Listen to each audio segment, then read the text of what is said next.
Facebook and YouTube.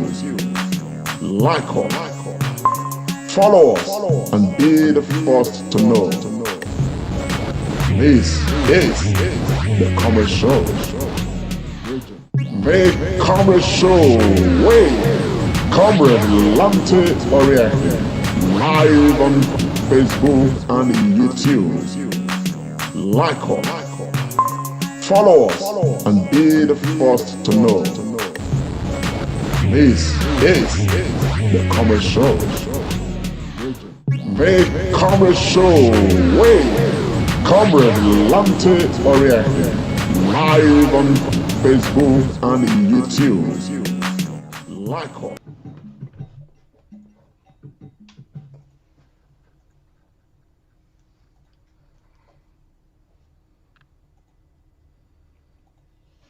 Okay, Edo people and friends of Edo State across the world, yet again, I want to say I welcome you all to this event. Of course, I am very, very delighted to welcome you. This is an auspicious occasion. It's a meeting with the government and the governor of Edo State. It's a town hall meeting, and it's expected to be an interactive section wherein we're expected to be updated on the activities of Edo State Transition Committee. Importantly, we are going to be hearing from the governor of Edo State, who is going to be giving us up-to-date information on where governance is as far as Edo State is concerned, particularly taking it from his inauguration, which was on November 2020. The program is tagged The Road So Far. In the course of this program, we shall entertain questions from the Zoom floor audience. As usual, the governor or relevant members of his team are expected to respond. For all of us, we expect civility and respect in our comportment.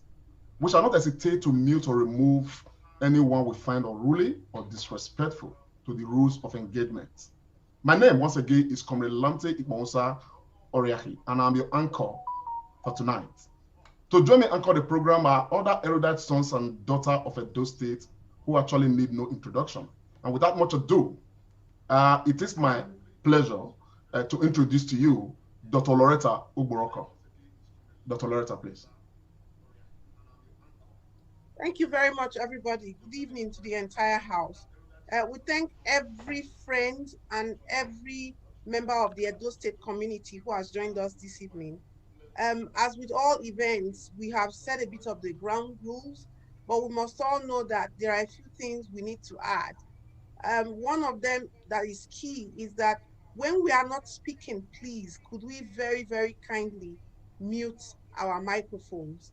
And for those who are going to speak, they're going to keep their set times.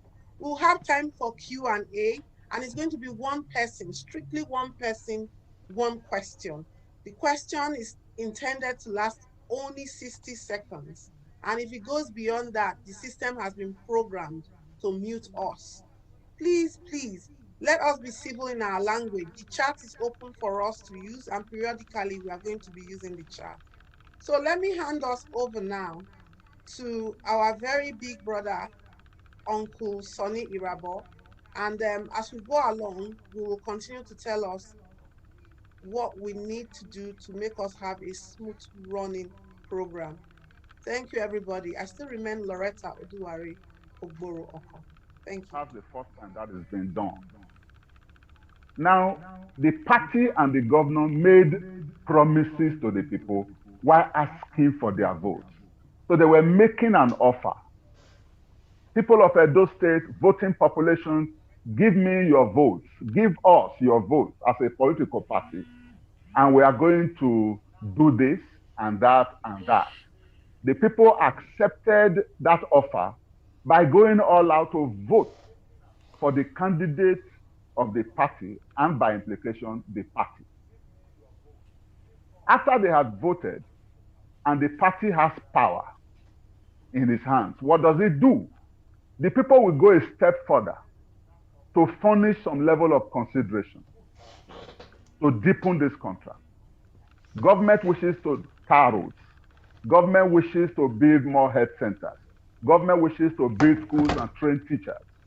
Government wishes to do this and that and that. However, where does the money come from? That's where the consideration is. We have a misconception in this part of the world, and it's been with us, especially in Nigeria here, that government has all the resources that it requires to serve the people by way of provision of infrastructure, by way of provision of security, welfare for the citizenry. But that bubble has been burst. We now know that the so-called money that government is said to have, it does not have it. And that's why things are not working. We have always relied on oil. We know what has happened to oil. Apart from the fact that oil is not an infinite resource, we also know that there's oil glut. The prices are crashing. How many countries are willing to buy oil from us anyway? So the reality is that government does not have all the resources to provide for the people. But in other societies, and I'm happy that the diasporans are here, in other societies, what happens is that everybody within the community puts a little of their resources into a common till by way of taxation, by way of levies. So part of the consideration that the people give for government to perform is that they pay their taxes. Far and beyond that, they obey the laws of the land. They report criminality, crime and criminality to the police. They help to protect public infrastructure in their area. They are willing to be partners with government in not only providing infrastructures, but ensuring that these infrastructures are maintained and protected. This is the way to go. That is what is done in our society. So part of the reform process has been to engage critical stakeholders to buy into these new realities, especially after COVID. We know now that we cannot continue to do things the old way. So the Transition Committee has listed several stakeholders to be engaged in deepening this message. We have met with the political class. That was crucial because this government is insisting, and that is the way to go, that we cannot play politics the way we have been playing it. Politics can no longer be that of godfatherism, where a few people decide what happens. The manner in which this government came to power is an eye-opener and should send a clear message that it must be people-centered. So we needed to get political stakeholders to buy into this agenda, that it is in their interest to work for the people rather than for a few people. That's the easiest way to win elections going forward. And it's also a fulfillment of the social contract which both the party and the people have entered into. We also have spoken to professionals. There are professionals in government, there are professionals out there. We met with all of them, their representatives, to seek their buy-in into governance by way of providing critical advice, by way of providing critical support, expert support to government. We are going to meet with the religious class because we believe that they have great influence over the people. We are meeting with the traditional institutions because they are the gatekeepers. We are meeting with youth, labor leaders, civil society. We are meeting with local government. Of course, we are meeting with the NDAs, the ministries, departments, and agencies, so that everybody can be on board. The key word is communal ownership, community ownership of the reform process and of governance as a whole. Let me quickly say that it is possible, and I'm sure that those in the diaspora may also have been inundated by questions about when the appointments will be made. That is the elephant in the room. Even those who don't talk about it are wondering about it. Let me just quickly say that reforms processes are gradualist and phased in conception and implementation. And every phase has to be experimented and validated. We have spent time doing this in an inclusive and participatory manner. This governor is not a Johnny Just Come. He has had the opportunity of knowing what is wrong with the system, what has been wrong in governance. Posterity will not forgive him if he allows it to continue the same way without making effort to fix all of the problems there as a way of going forward, not in error, but more progressively and result-oriented. So the several steps taken so far by government, including recruitment into the civil service, introduction of health insurance scheme, accelerated training and development for staff across all levels of the public service, staff development and optimization, civil service rules review, employee welfare review, and state government asset optimization are part of these processes.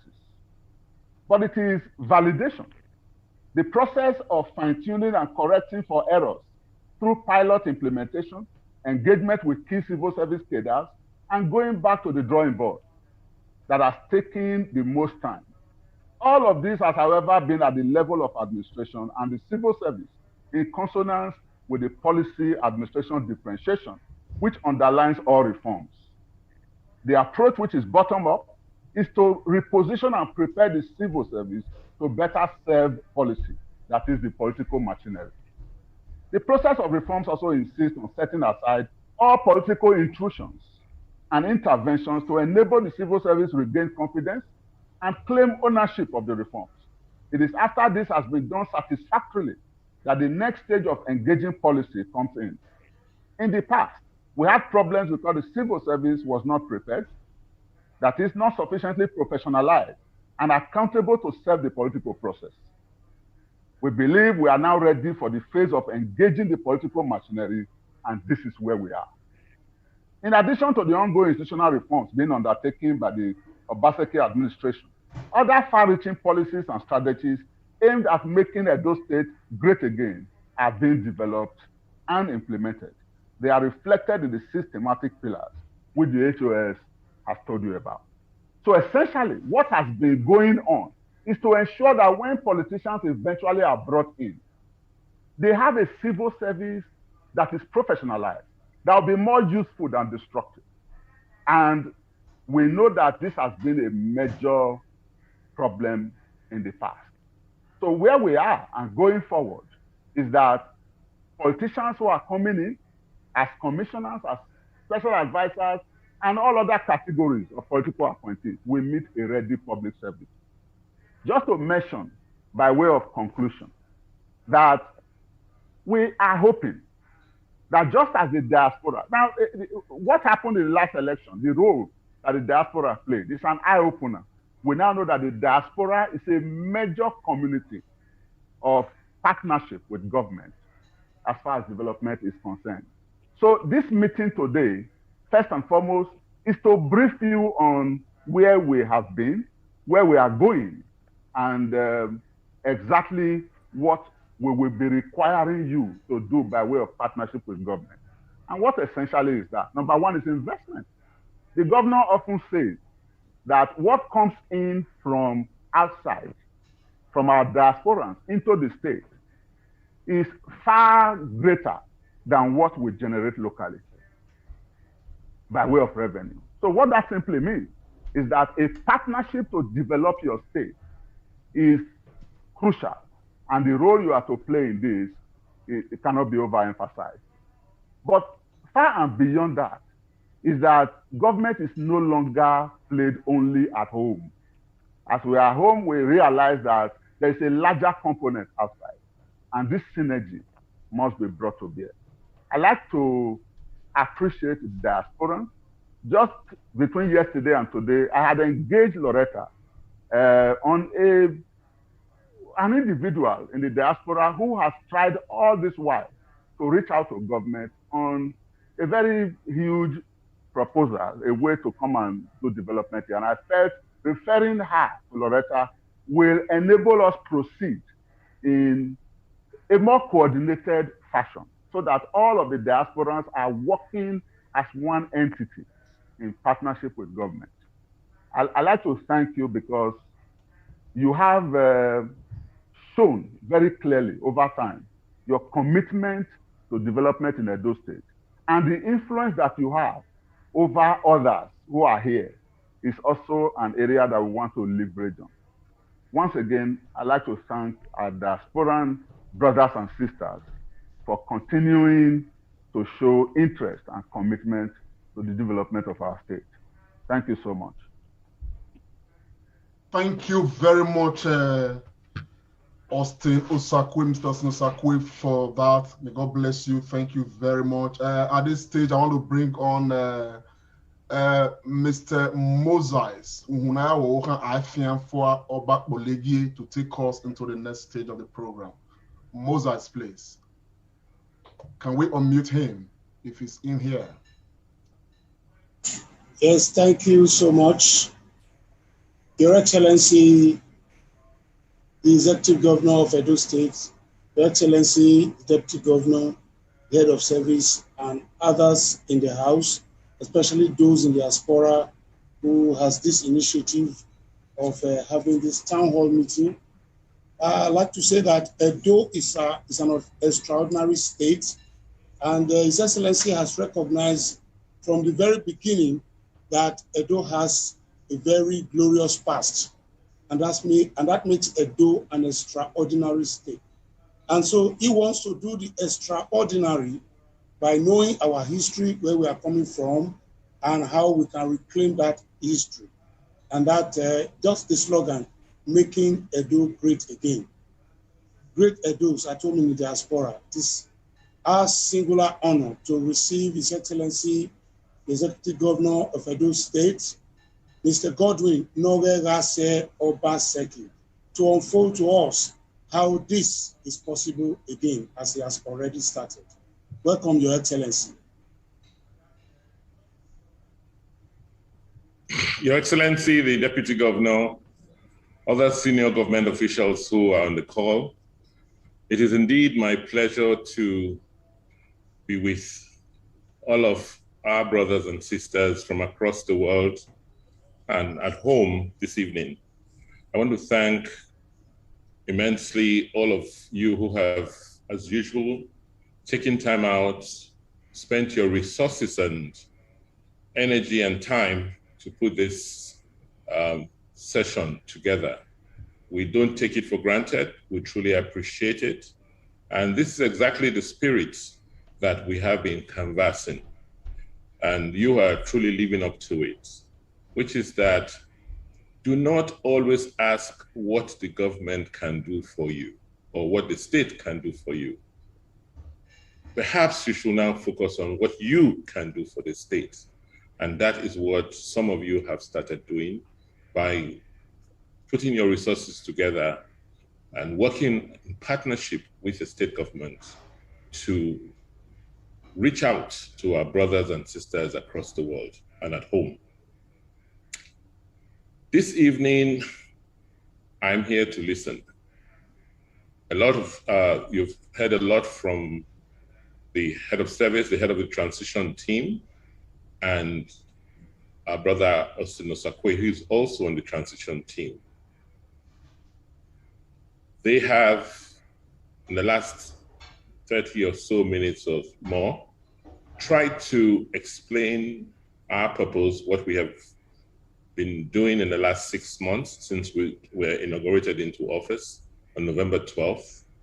And I'm sure I cannot do it much better than they have, because they've been very lucid, they've been very clear, and they have touched on all the points, which can be summarized as follows: that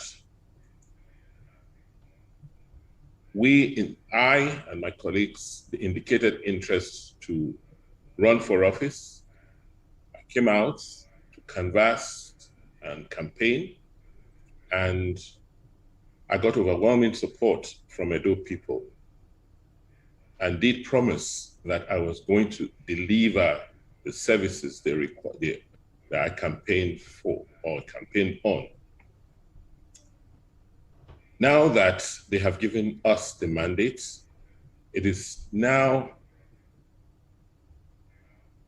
important for us to show how we can deliver on the mandate and our promises. And we realized very early that we cannot deliver on these promises if we do not fix the engine of the vehicle that will take us to the destination, which is the civil service and the public service. And I want to thank the head of service and all the civil servants who have worked with us very diligently and assiduously over the last 6 months to rethink how we can deliver services to our people. It's been roiling, it's been very tedious, but I can assure you that what we're doing in Edo State is unrivaled in Nigeria today. And by the grace of God, the outputs, the outcomes of the hard work will begin to show very shortly.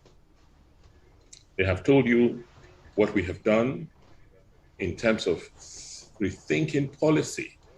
What is the purpose of government? Should government be competing with its citizens?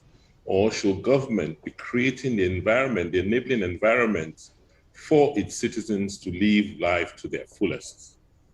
What should be the role of the people who are paid by government to provide these services? How do we monitor and coach them and train them to make sure that they deliver on these services to us? How do we reward them when they do deliver services? How does government raise money, required money, in the face of dwindling revenues from the national government to carry out these services? But underneath it all is how do we even communicate and continue to build the trust of all our citizens in what we're doing so that we can continue to carry them along. While the presentations were going on, I was just browsing through the chat room to see comments from several of you. And I want to thank Bamidele Obaitan for that statement, where he referred us to the John Kennedy Jr. quote that ask not what the country or your nation can do for you. Tell what you can do for your state. I also saw comments about, expressing concerns about, helping allay the fears of public servants as we undertake reform. That is being done. We're carrying them along as much as we can. But we always realize that we have a covenant with God and with the people of Edo State. And the people have priority. So whatever will be an obstacle in our quest to deliver for our people will be removed.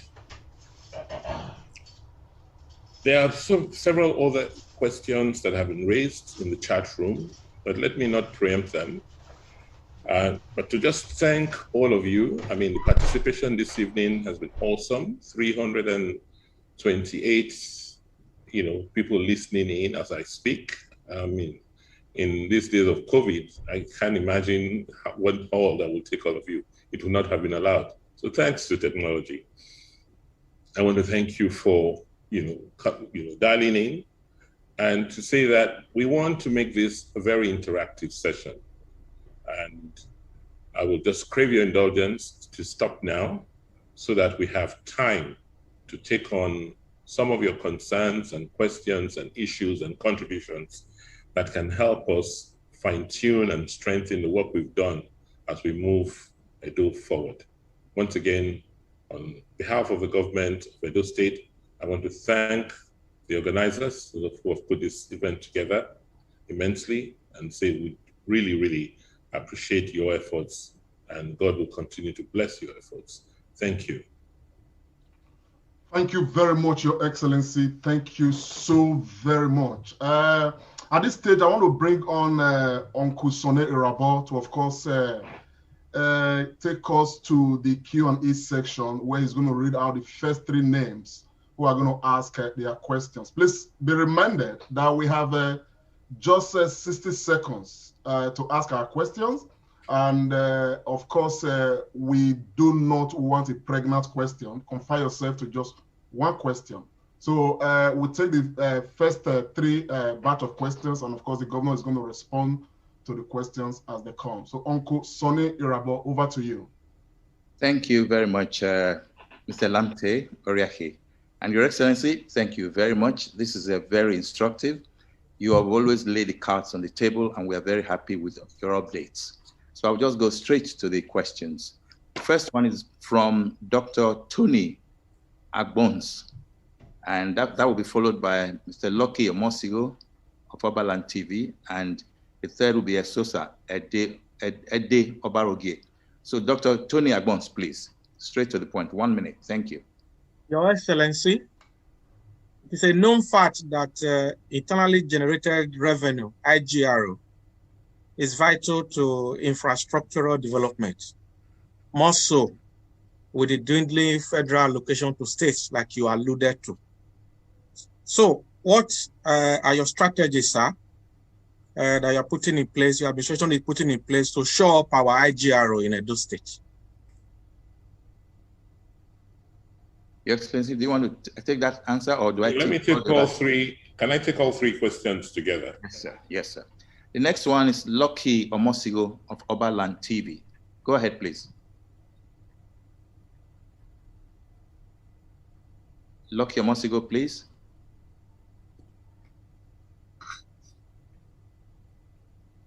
Okay, if I don't hear from you, I'll go to the next one. Lucky Omosigo, are you there? All right. Esosa Ede Obarogie, you're next. Okay. Good evening, everybody. My name is Esosa Ede Obarogie. I would like to ask just this question.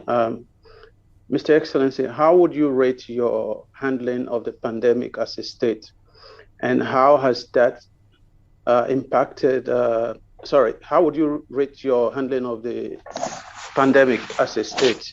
And how has the economic impact affected your planned infrastructural development for Edo State? For example, power.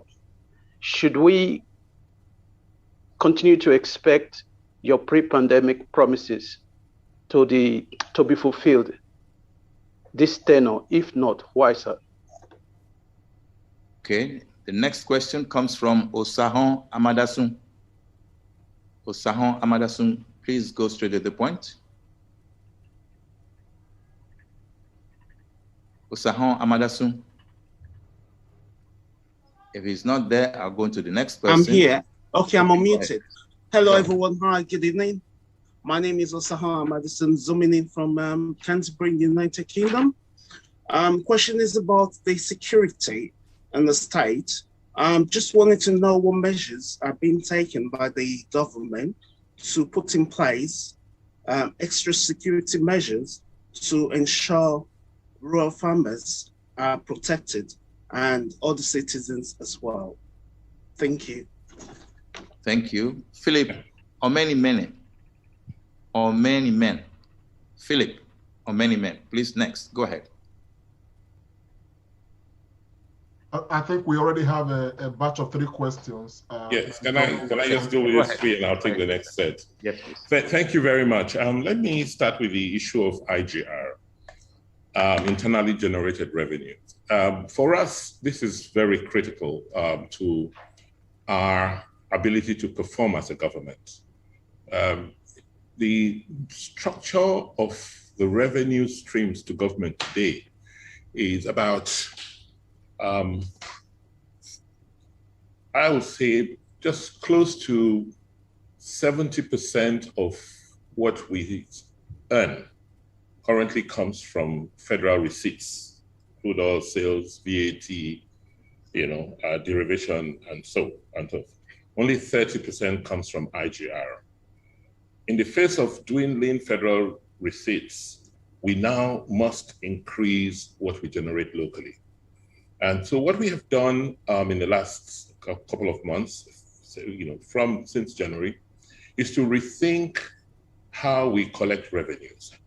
And we have set in place mechanisms to see how we can get more people into the tax nets.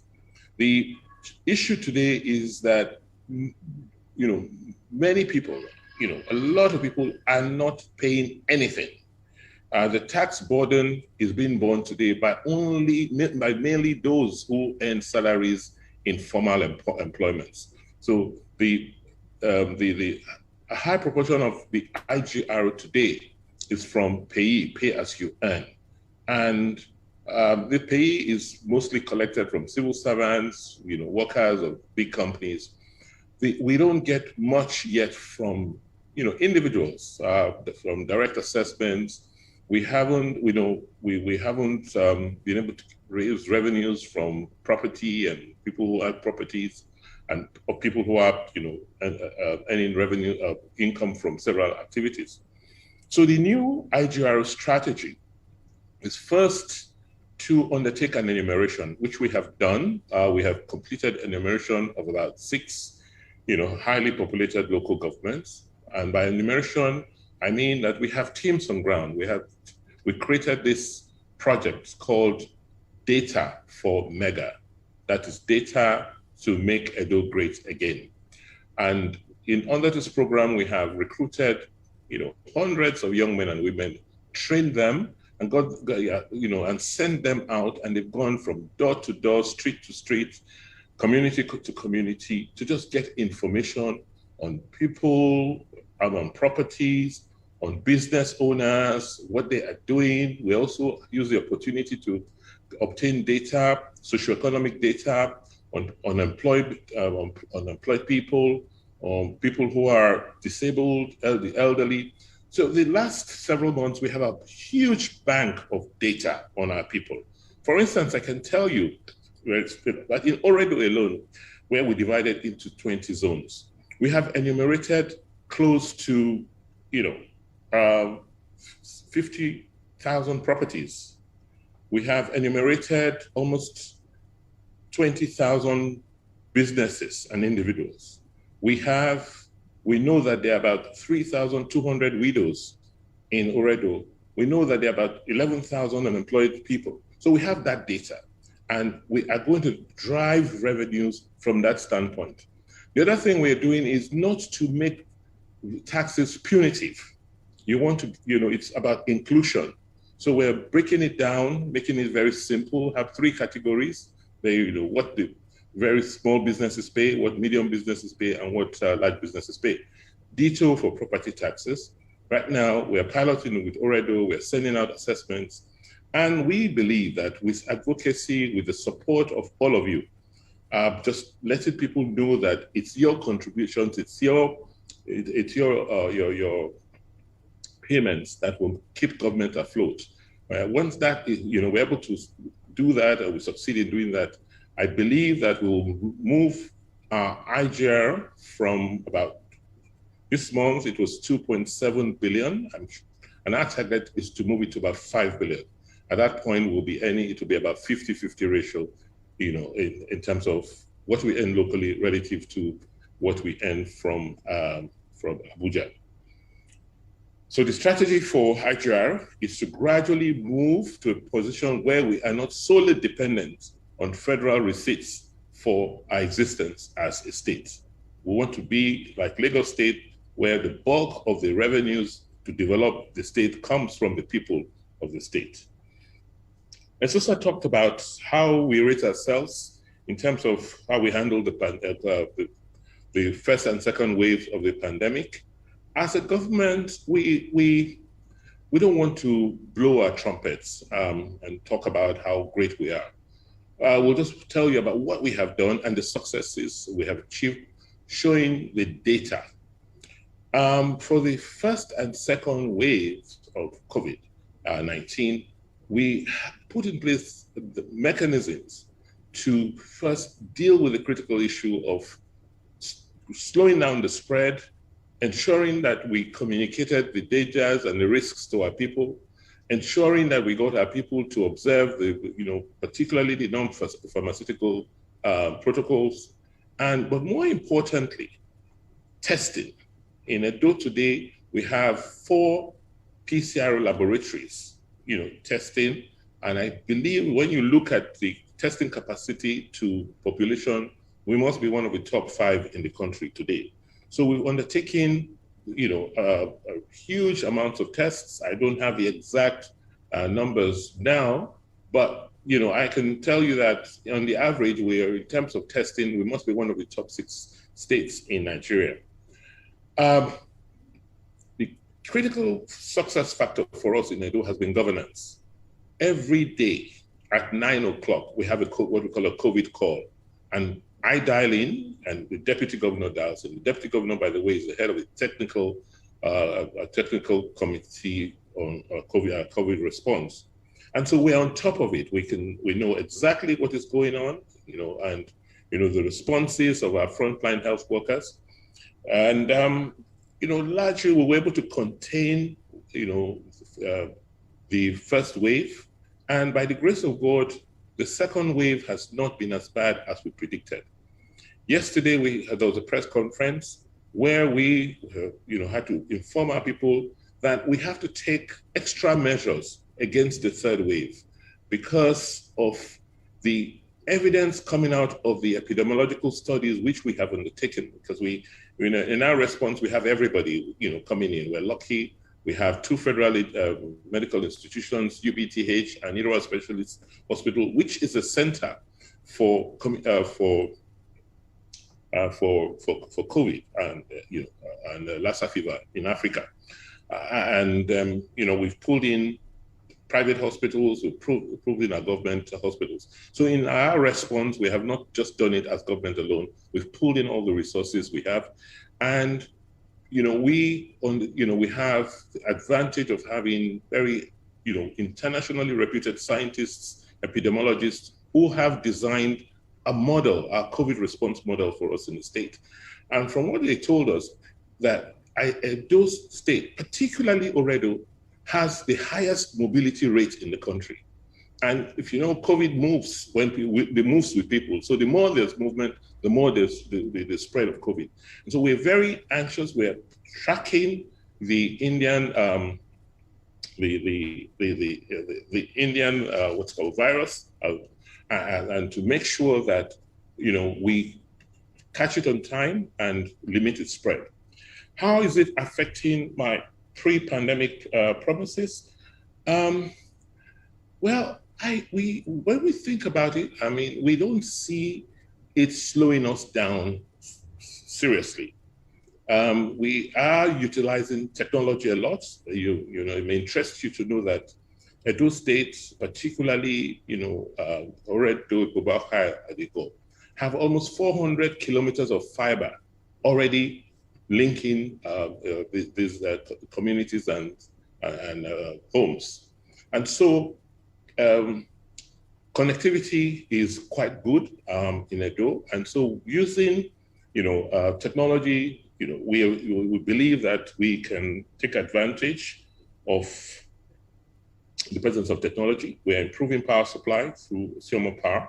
And with this, we hope that we can continue to deliver, as government, deliver on the services we promised our people.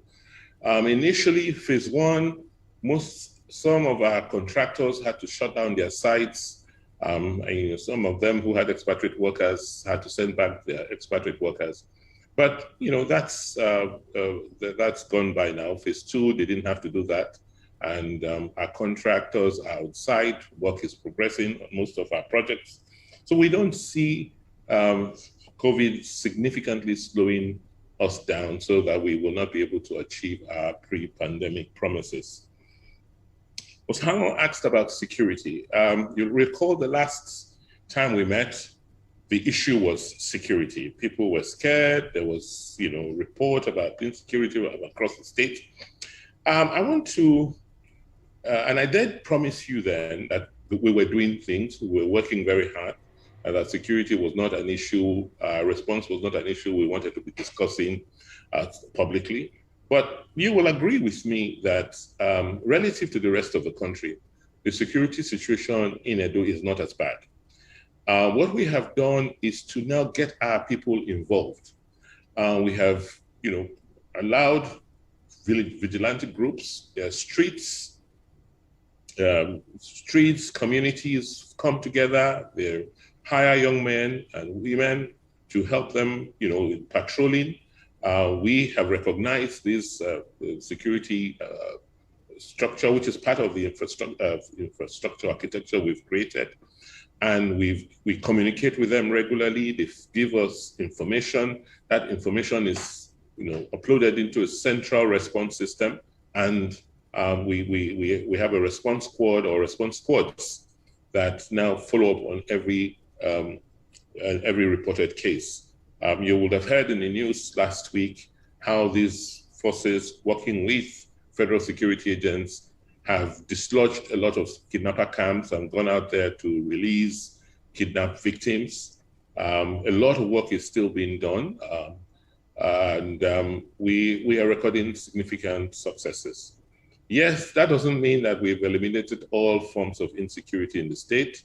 It's a national problem, but in Edo, we're trying to curtail it as much as possible, particularly those very serious crimes. And the evidence is out there. The last month or so, you can ask for people around the state. The incidence of insecurity has been moderated compared to what it was about 3 months ago. Okay, thank you very much, Your Excellency. At this juncture, I want to quickly call on Loretta Oboroko to call the next batch of names to ask their questions. Loretta, thank you very much, Your Excellency. Apologies to those who had their hands raised and their names called and they weren't unmuted on time. Furthermore, if your questions have been answered, could you please put down your Zoom hand so we can process those left? Or can you unmute Oberland TV, please? We have a representative whose hand has been up. And while he's been unmuted, can we recall Nosasi Confidence Amayo? You left a very angry comment in the chat. Apologies. Nobody's trying to exclude anybody here. And while he's getting ready, Philip Omehime. Philip, I can see you, so I will unmute you right away. Oberland TV, please go ahead. Everybody, good evening. My Excellency, we greet you from Oberland TV and radio. For here, and I will speak the mind of our people.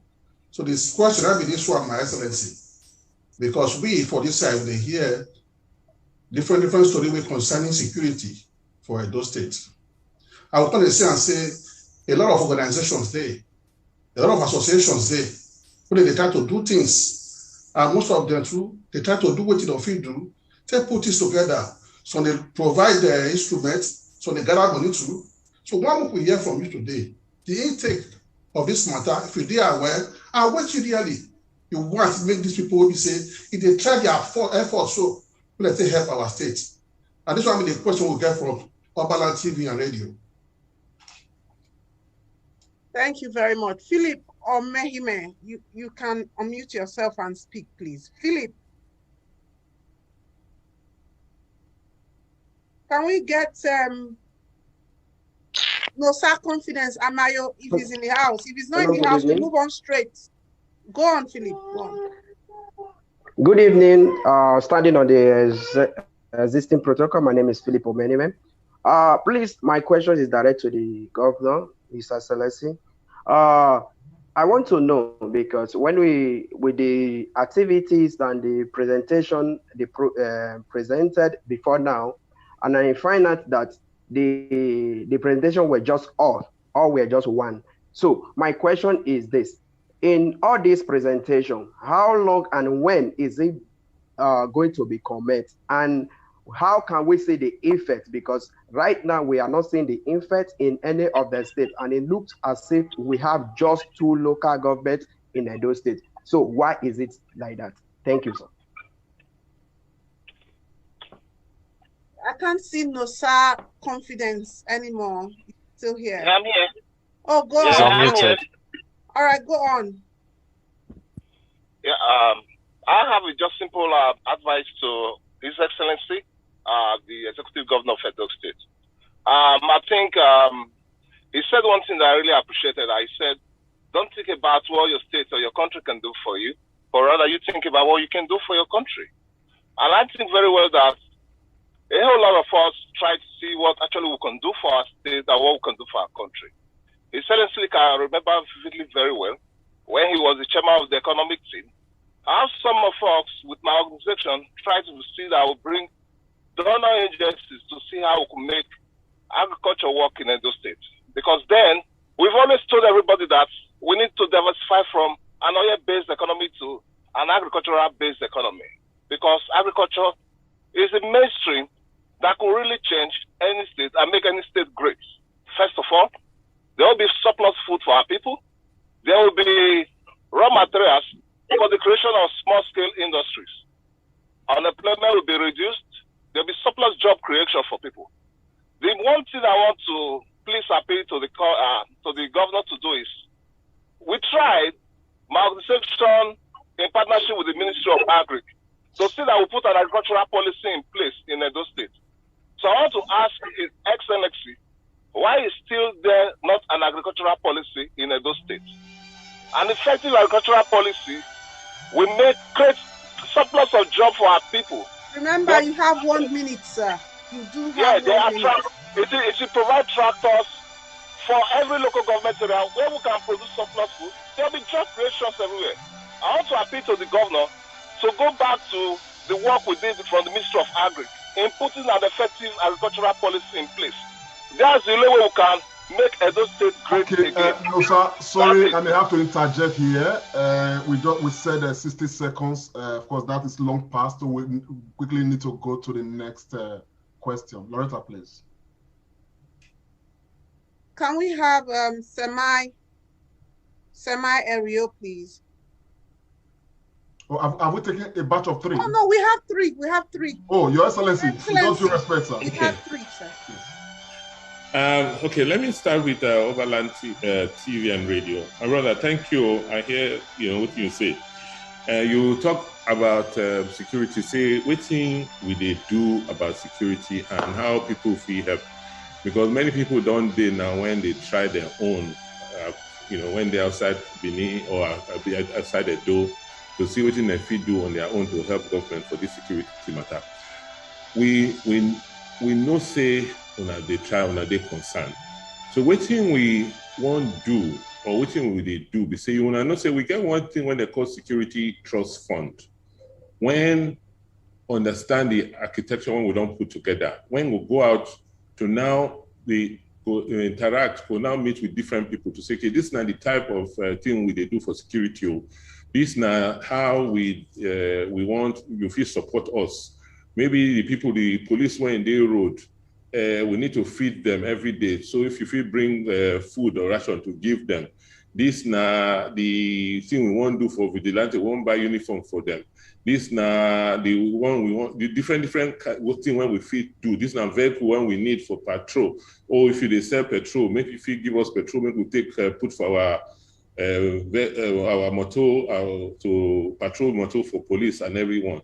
So the security trust fund now we work on now with the revamp them, and very soon we'll go announce them and they will tell you now how on feet contribute. I know say many people they anxious to do something, so we will give you now the structure and the way to contribute to support the effort when we make for security in the state. Philip, you talked about how all these presentations we have made tonight, how it relates to people outside across the state. Let me put it this way. One reason why for a long time we have been talking, and we seem not to see things happening is because you don't have a system, you don't have a structure. When you finish talking, then what next? So, okay, you talk about, our brother Nosa talked about agriculture and agricultural policy. So when we don't when you finish talking about agriculture here now, so what? Do you have people in the Ministry of Agri who are structured to respond to your needs? Is there a plan? What is the role of government in agriculture? Is government's role to provide characterization? Is it policy? Thanks for the work you've done in policy. We have that in place. It's, that is what we've worked on the last 6 months. Who is in charge of what? We come to a ministry. Ministry A Ministry of Agriculture, why do you exist? What is your purpose? What is your mission? Okay, if you say your mission is to provide food security for our people, how are you going to do it? How are you structured? Where are the departments? Who is responsible for, driving policy? Tell me, so okay, you want to do grains for the state. Where is the person in charge of grains? What sort of training? What is his role? Is it the one to grow it, or is he going to support the farmers who are going to grow it? If he's going to support the farmers, then how is he going to do that? So we have to have clarity in how government responds. For now, people just talk, oh, government should do this, government is going to do that. How will it be done? Who is responsible? If it is not done, what do we do? That is what we are trying to get governments to do. Otherwise, we'll just spend another 5-10 years talking about the same issues, and there will be no outcomes, no inputs. Nobody is held responsible for anything. That is what we're trying to shift away from. Well, thank you very much, Your Excellency. Of course, we'll now go to the next batch of questions. The first person I want to call on is Semi Erio. Can we unmute him, please? Semi Erio, go ahead, sir. Thank you. Standing on all existing protocol, I agree to Your Excellency. Mine is more of an observation rather than a question to say, I have been a fan and I've been a follower since day one. And aside some of few of us that are very in tune to the administration's accomplishment, there seems to be a challenge where looking or having to assess the projects, the stages they are in, very, very challenging. Therefore, is there at some point either a ministry or using technology where ordinary citizens of Edo State can just log in to say, okay, the bus terminal at Urban Market Road, I can easily just say, okay, it's 50% completion, or because it seems to be a gap, in communication between knowing what the government is doing, assessing it, and using that as a measuring bargain. So our appeal to the governor to maybe, the Ministry of Information or thereabout to just have maybe a website or something for us to know what the government is doing, where they're doing, all the project that is going on. In that way, those of all who have confidence in, can use that as maybe a promotion to all, a bragging right to say, I invested in this government and my government is coming through. Thank you, Your Excellency. Thank you very much, Semi Erio, and I think His Excellency has taken note of that. I will quickly call on Timothy Ihoha. Mr. Timothy. Thank you very much, everyone. Standing on the existing protocol, I will want to ask this wonderful question. Please, my question centers on the area of flooding in the states, which has rendered so many persons homeless.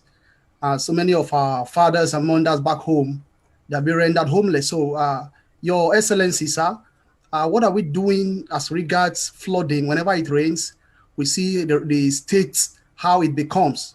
So what are we doing in making sure that this issue or this menace is being curtailed? Thank you very much. Thank you very much, my brother. The next person we're going to call on, it's Engineer Bright Atoy. Please, can we unmute him? Bright Atoy.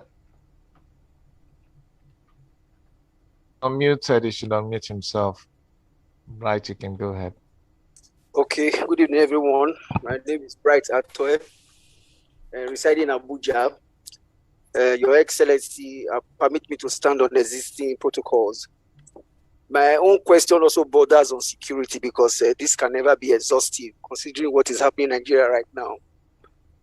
Commendably, 17 governors met some days ago the Southern governors, they met to, among other things, resolve that open grazing should be banned in this southern part of Nigeria, which is a very commendable one. But then again, the question is, what measures, what what mechanism is the Edo State governor or government going to put in place to assure and ensure statewide compliance? Because take, for example, Abuja here where I reside, I know that there is a ban in open grazing, but at the end of the day, while compliance is felt in the major cities like the Meitama and the rest, if you go to a place like Apo, you still see the cows everywhere. So, and you know that this is what is actually causing the conflict in the hinterland. So, what measures, what mechanism are you looking at putting in place, drawing inspiration from what is happening in other areas where this ban is already effective? Thank you very much. Yes, His Excellency can actually take on the. Okay, so thank you very much. These are very, very brilliant questions, and I want to appreciate you for them. Semi Ariyo, I'm really, really grateful for your observation. What this transition has done for us is it's given us time to think through all of these issues. And one of the reforms that we have come up with, which you're going to be seeing in the next few weeks, is the creation of what we call the Edo Communications Office, ECHO, where we will now be able to aggregate information from across the spine of what we're doing as a state. Part of the challenge of government in Nigeria is that government tends to operate in silos. Everybody wants to just do their own thing and spend money on their own without much collaboration. You think that, okay, if I let someone else know, then they might come into my budget or what have you. So we're working out a mechanism to create an agency where we would like a dumping ground for all information. So every agency, every office on a periodic basis, either daily or weekly, must dump information on the activities into a central portal. And from there, we'll then decide on how that's made available across the various media. That's a project that's what we're working very aggressively on because we understand the role of communication in today's world. Timothy talked about flooding. Well, you have to see flooding today within the context of climate change. Normally, typically, what we know is that the rainy season starts about the end of May or middle of June through till October. But for those of you who have, live in Benin or in Edo State or frequent Edo, you'll notice that the rainy season started since the beginning of April or the last week in March.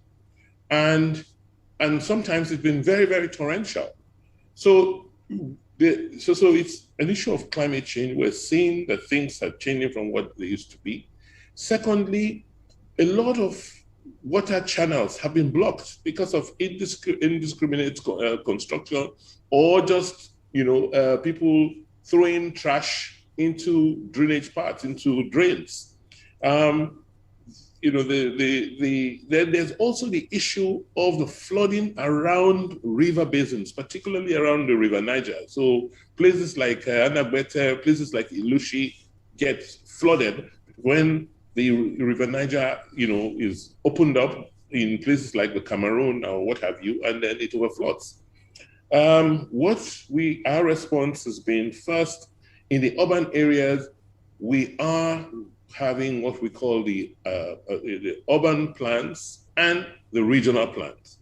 So we've hired the service of consultants to look at our cities, look at the designs of our major cities, and advise on building controls, on all we need to do to make sure that things like flooding, things like road constructions, things like the things that we channel water through its natural course is being done. And in cases where you've had the unfortunate incidents of flash floods and people are displaced, we have our state emergency response that goes there to help people, to provide them succor, to help them rebuild their lives. We've done that quite a lot in the last several years. We talked about security and the meeting of Southern governors. right? It's a major, major issue. Yes, we've seen that banditry has been associated with herding of cows, right? But we also have the challenge that we need our protein sufficiency, and many of us invest in, the herding business and get some of these northern folks to help us herd our cattle. What we are saying, or what we said in that meeting, is that we don't want to see you patrolling with cattle, right? If you want to do cattle business or herding business, then do it within a location. The challenge has been, and I've said it from day one, herding is a business, like poultry or piggery or any other business. If you want to herd cattle, create an area, grow the feedstock, grow the grasses, and restrict the cattle into that area and let them feed there and fatten, and then you go and take them to the slaughter.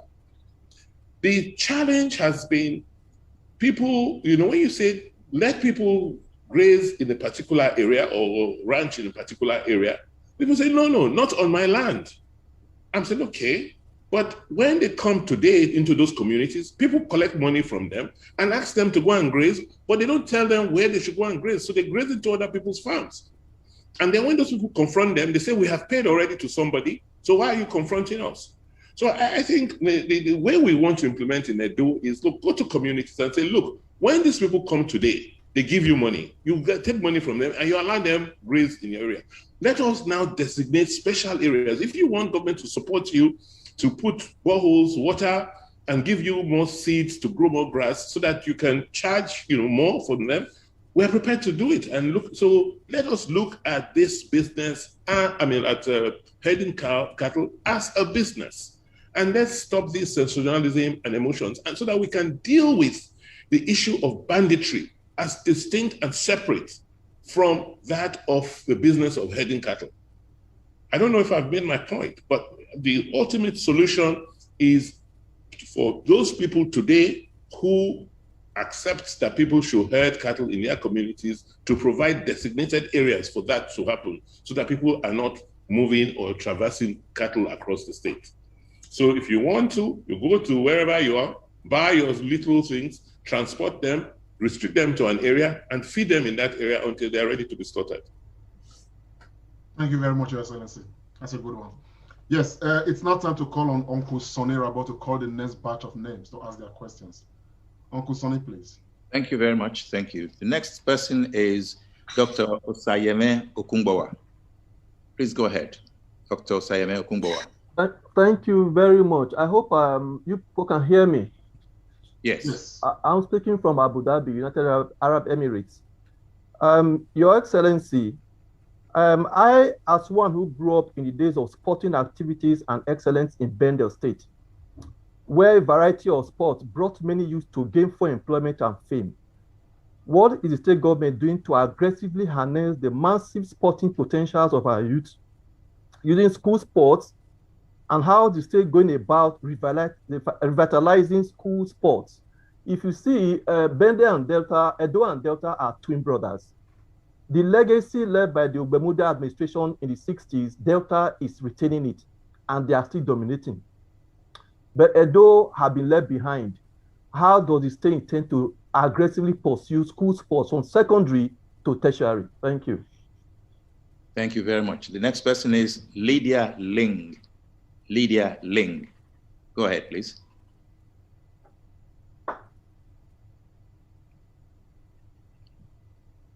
Is Lydia there? Lydia Ling? Unmute her, Lydia, please unmute yourself. Thank you. Yeah, thank you. Yeah, Your Excellency, the Edo State Governor, I stand on the existing protocols. Yeah, my name is Lydia. I live in the United Kingdom. I am a psychologist and I'm involved with a team of professional experts. The team is available to offer our expertise in setting up an international multidisciplinary special needs center that will cater for children and adults with special educational needs and disabilities. It's aimed to be an establishment that can also be used as a vocational center for adults with special needs, and as a training center for training teachers to work with special needs children. It will also be built to international standards that could benefit from international collaboration and grants. So my question is, how can the Edo State government enable this project to progress? Thank you. Next person, Joe Ehigiamusoy. Joe Ehigiamusoy, please go ahead.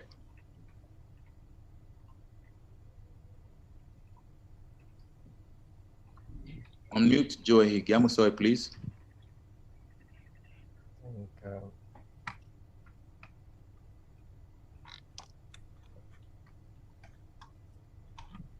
Yamusai should be able to unmute himself. Exactly. I mean, he should be able to. He's been unmuted. Okay. We should try again, yeah. Thank you very much. Standing on existing protocols, Your Excellency, sir. I just want to dovetail the deliberation on the diversification of internally generated revenue and look at it from the perspective of arts. Edo State unarguably is known as a home of culture in Nigeria. And all over the world, we know that our artifacts have made huge landmarks across countries and museums around the world. People have been agitating for the returns of our artifacts over the years. And I can say that, of a fact, it's gaining momentum and some results have been achieved along those lines. And one of the reasons that those who plundered our museum and palace and carted away over 3,000 pieces of our artifacts back in 1897, the British, they are concerned as to where, if these items were to be returned or repatriated back home, where would they be stored? Would they be well taken care of? I remember back in, I think, 2007, one piece of our artifacts was being auctioned for by Sotheby Theatre for about £4.5 million. That's to tell you that our artifacts have monetary value to them. And now they can also be used as cultural exchanges. There has also been much said about having an ultra-modern museum built in Benin as a place where these artifacts, as they are returned, can be kept safely. I just want to ask, where are we, sir, on your drive to have an ultra-modern museum built in Benin City, as many people have been asking over time? Thank you very much.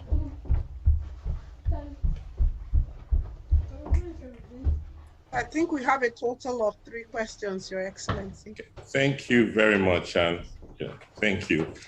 I'm sure the Deputy Governor is on the call, and I'd like him to answer the question on sports by Osayame Okungwa. Is the Deputy Governor called? Can you please unmute him to do so? But while we are waiting to get him on, let me just talk about the issues of raised by Lydia on special needs and Gemasoy on arts and culture. We are very,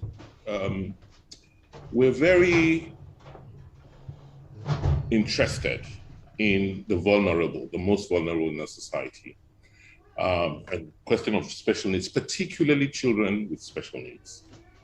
Unfortunately, as a government, we have not been that well organized and organized our centers to provide support for these categories of people.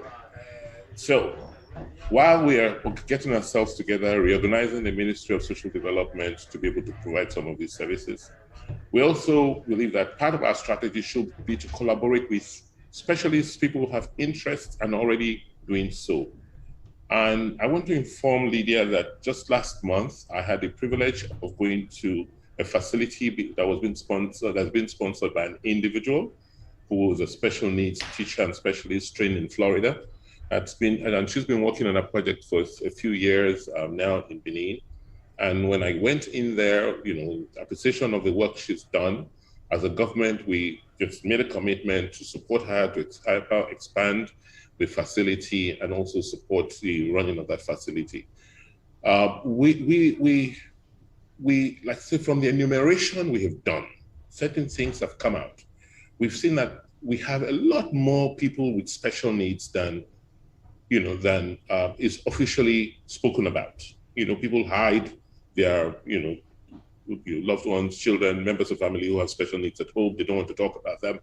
And, you can imagine the conditions under which they live. So now we've done enumerations, we have more data. I can tell you the number of disabled persons in a particular local government. With that data, we can make it available to those of you who have, interest in this area and see how we can collaborate and work with you in terms of care for these people. Not only people with special needs, we're also concerned about the elderly, because we will all go old one day. All of you are, we have so many of you abroad. Who takes care of the elderly we've left at home? They are lonely. Who checks whether they have eaten? We're fortunately also compiling data on them. We know where they live. And so for people who want to assist and support, we should be able to collaborate with you to, put in your own leader's mind and see how we can support these categories of vulnerable people. Joe asked a very, very, very, very pertinent question on the issue of the return of our artifacts and where we are. Permit me to be a bit more detailed on this because it's very current, and I'm sure you guys have seen certain things and items in the news recently. The question of return of these works of artifacts have been on for a while, as you know. And a body got together many years ago, about more than 10 years ago. They call them the Benin Dialogue Group, made up of major curators of museums in Europe and representatives of the royal family.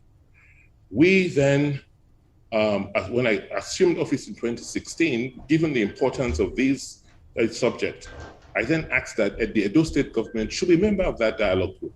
And we joined the dialogue group and we began to participate in their meetings.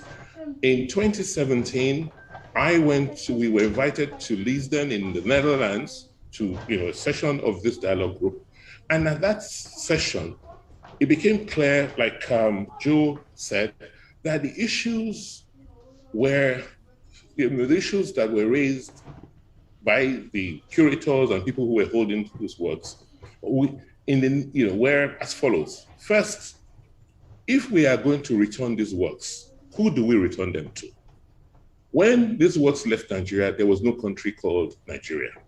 So if we're returning them today, where do we return them to and who do we return them to?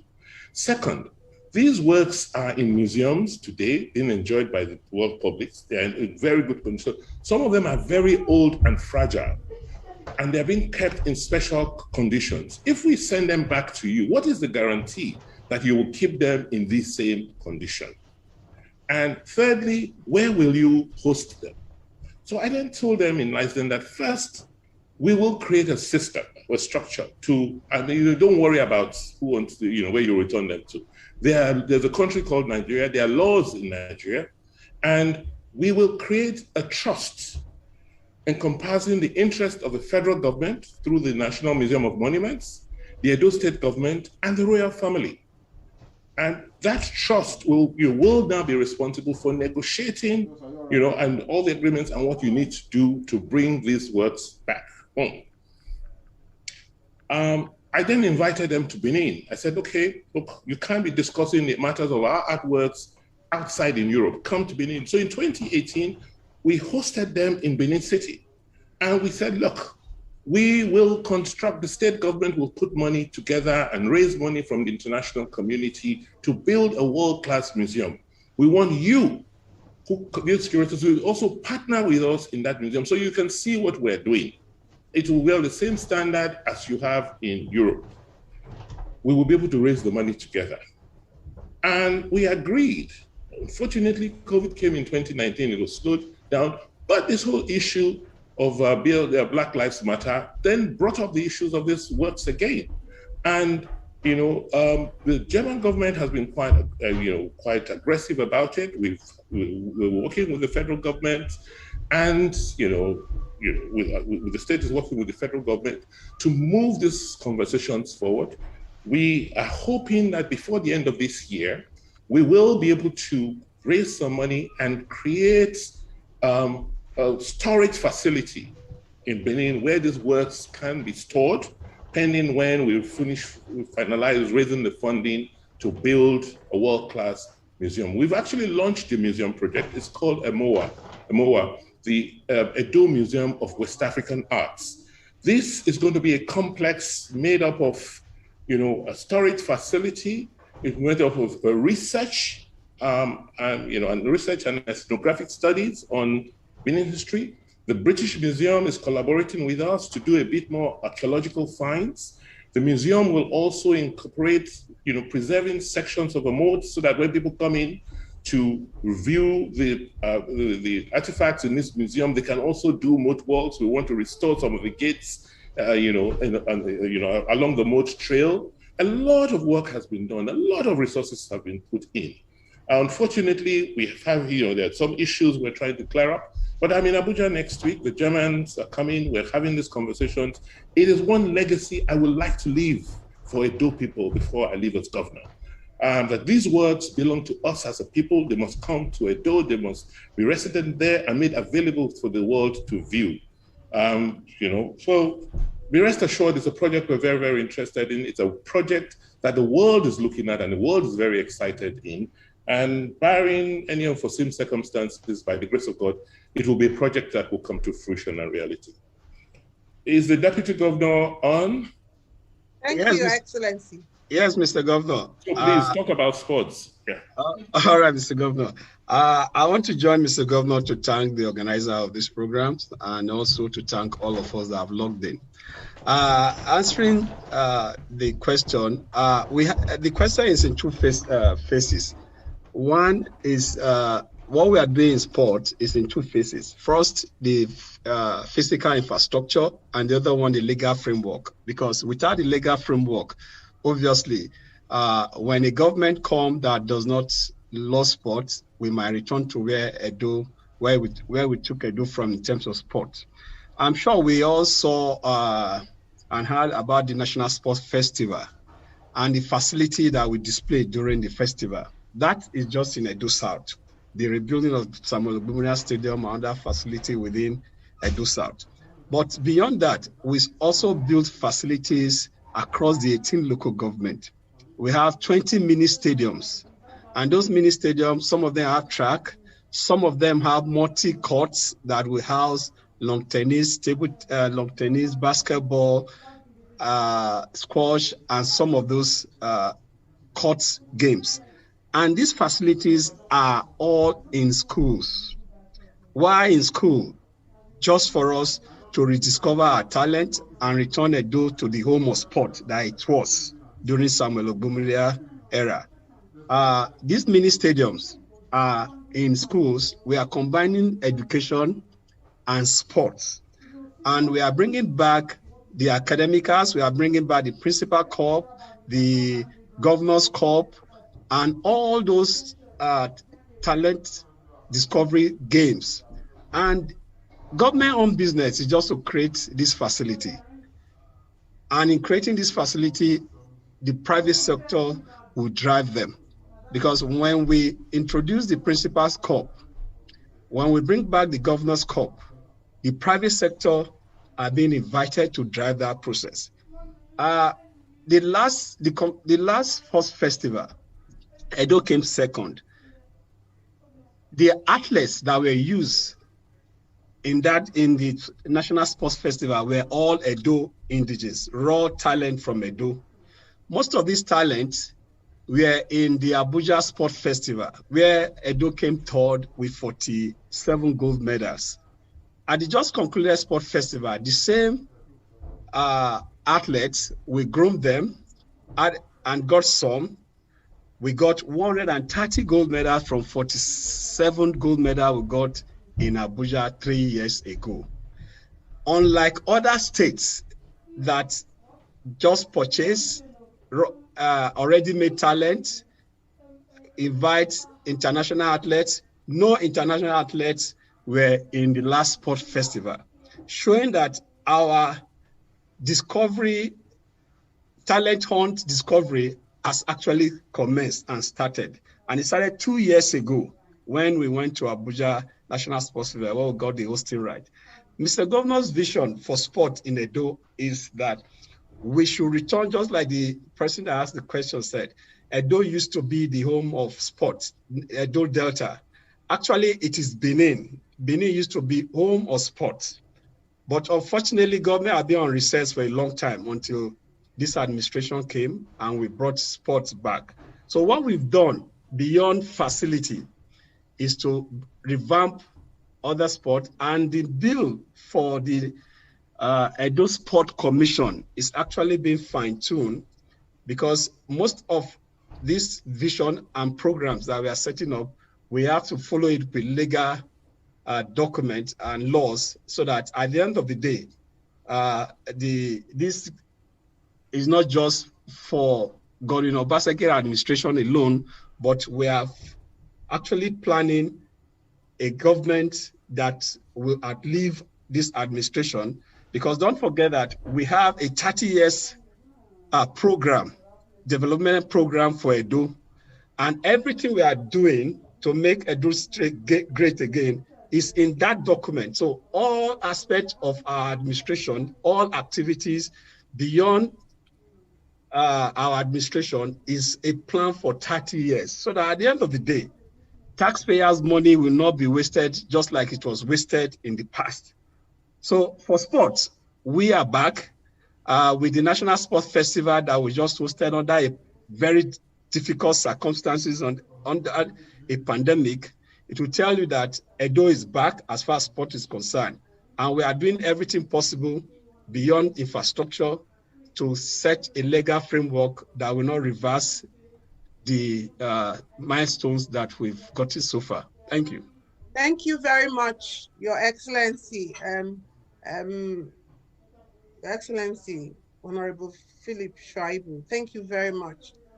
Just to add that we do have chats in the house, and to crave the indulgence of all the people present here, that we're going to take the chats after this next batch of questions, please. And if I please also crave the indulgence of the two excellencies and the HOS in the house, could we please take 4 in a row now, please? Just because of time. And if I quickly call on Evangelist Gladys Ogbeide. We can actually take 5 in a row. 5 in a row. Thank you very much, Your Excellency. So if I quickly call on Evangelist Gladys Ogbeide to come to the floor, while the representative, we have a lot of media houses today, representative of GBKM, Great Benin Kingdom Incorporated Media, gets unmuted, and Anthony Ajibola Omori, you have been so patient. Your hand has been up, as well as Sunday Amayo, get ready to get unmuted, and Ihware Peggy, please get ready to get unmuted. Evangelist, please. Good evening, all, and starting on all existing protocols. My question is regarding the Fulanis and all the Amajiri young or children in Benin City. Recently, I visited Benin. What I saw was really appalling. We went for our ministry outreach, and under the educational reform, I want to ask my Honorable Governor, what is in place to take these children back to class instead of being on the streets as beggars? Because Edo was once known for education.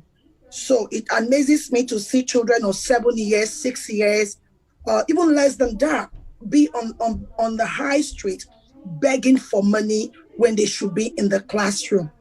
My question is, are there no rules or are there no rules that charges parents if their children are not in school? So these are my questions. What are the strategy put in place for these children to be in class instead of being on the streets as beggars?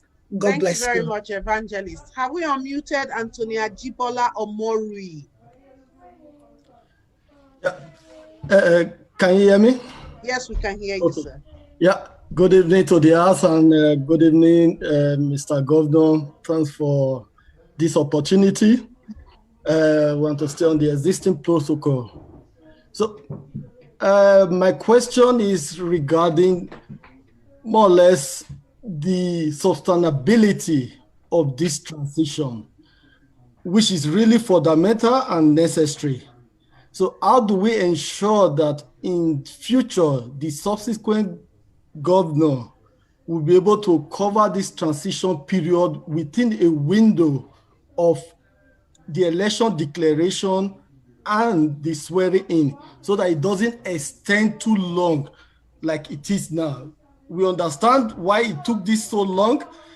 Are we going to make a template that subsequent governor will follow, so that we have something similar to what we have in the Western world, that the government comes in and there is continuity being formed within a very short space of time? Thank you. Thank you. Thank you very much. Sunday Amayo, are you ready to take your question, please? Sunday Amayo, I can see you. Unmute, please. Good evening, my leader, my excellency, Governor Obaseki. Please, it's not really a question I want to ask. I just want to make my contribution. Why? Because in your previous meeting, you said, what can we do for Edo State? That is more important. So my suggestion, my talk goes like this. Now that we are in government, we know that now to 3 years time, or before you left or you leave office, is not up to 4 years. What is and we also know that in all those things we are saying, my brothers and sisters are saying, all of them based on security. Without security, we cannot do anything. And I see where you are working towards when you talk about technology. Whenever you talk about technology, I'm so happy. Why? Because we know with technology, we can solve problems. We can reduce corruption. We cannot stop corruption, but we can reduce it. And in addition to it, if Edo State, people in Edo State, both the citizens and the people that are like Igbo, Hausa, and all that, if we can have our own documents to show, so that our name will be in register. Because if we can see now, is the people in the government that is showing, paying tax and all that. Because paying our tax, if you are not working or if you are not a government worker, that you are doing something, our tax can still contribute to the sources of the land. So that is my own opinion, and if you can still talk about that as well. Thank you. Thank you very much. If we can have I'm not saying this name well, Ohihuari Peggy. Have you been unmuted, ma?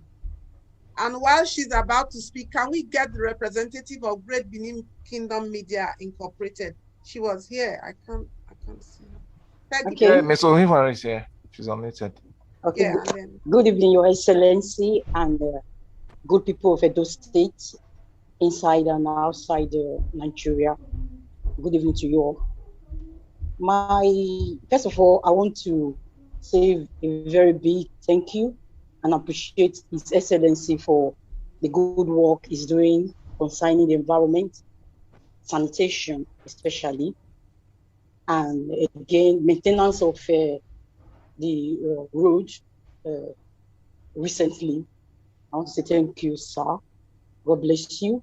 God will continue to strengthen you for your big heart towards your country, and especially Edo State. My own is just like a suggestion. Recently, just before now, we have around the King Square, we have disposable waste, around the basket around the King Square. But for some time now, there's no more any waste basket around the King Square.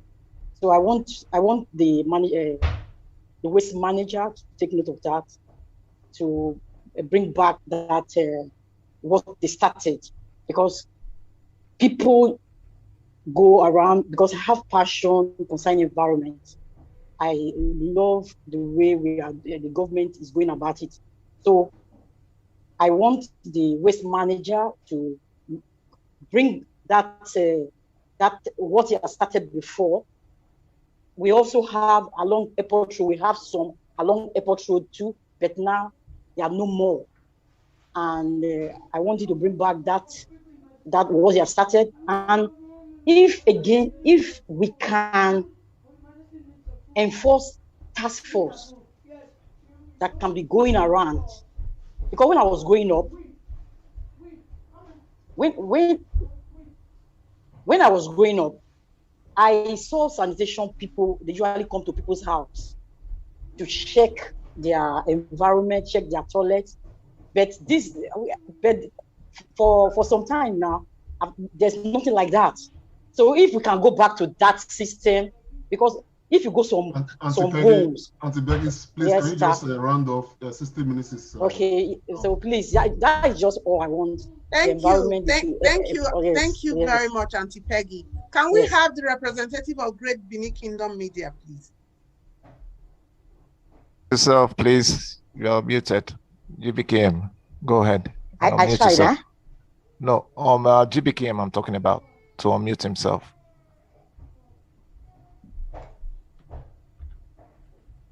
Kenny, can you please unmute yourself? I just want to commend the audience of about over 300 people for being very, very civil, very, very comported. I'm really, really proud to be an Edo woman. Thank you. GBKM, can you please unmute yourself? If we are not able to get GBKM, he's on. Okay, but excellent. I'm just asking him to unmute. Probably just left off his desk, maybe. Okay. Maybe we'll call the next person. Rui Igehon.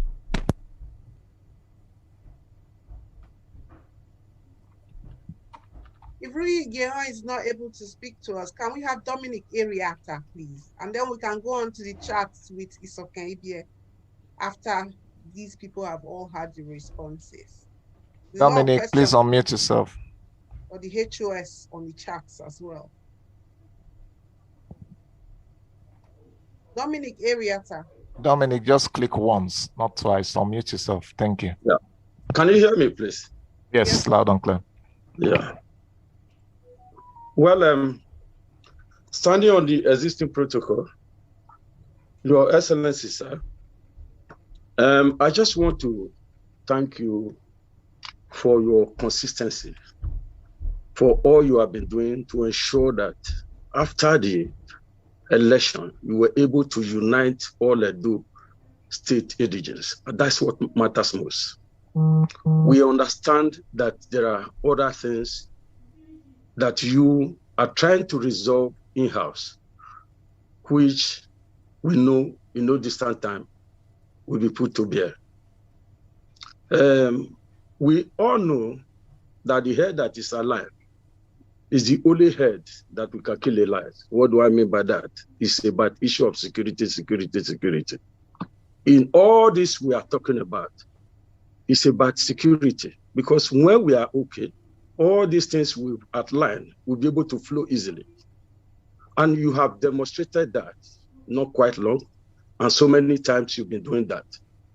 We know you were one of the persons who acted as a backbone to ensure that this meeting that hold last time between all the governors do hold. And we say thank you to that. And because of you being present in the Osadobe now, we are able to know that almost about 33,417 people are in the public service, which we have never had before. Nobody has gotten such awareness. We're able to know that you were able to travel across 192 wards which is already forming a precedent that every other person will consolidate upon whenever they come in. So taking it back in terms of security, we understand that there are things that need to be done, which you are already addressing. If you look at what happened about 2 days ago, where somebody like Barrister Falano did allude to the fact that as a governor, as a city governor, you have the inalienable right to provide the security and arm the people.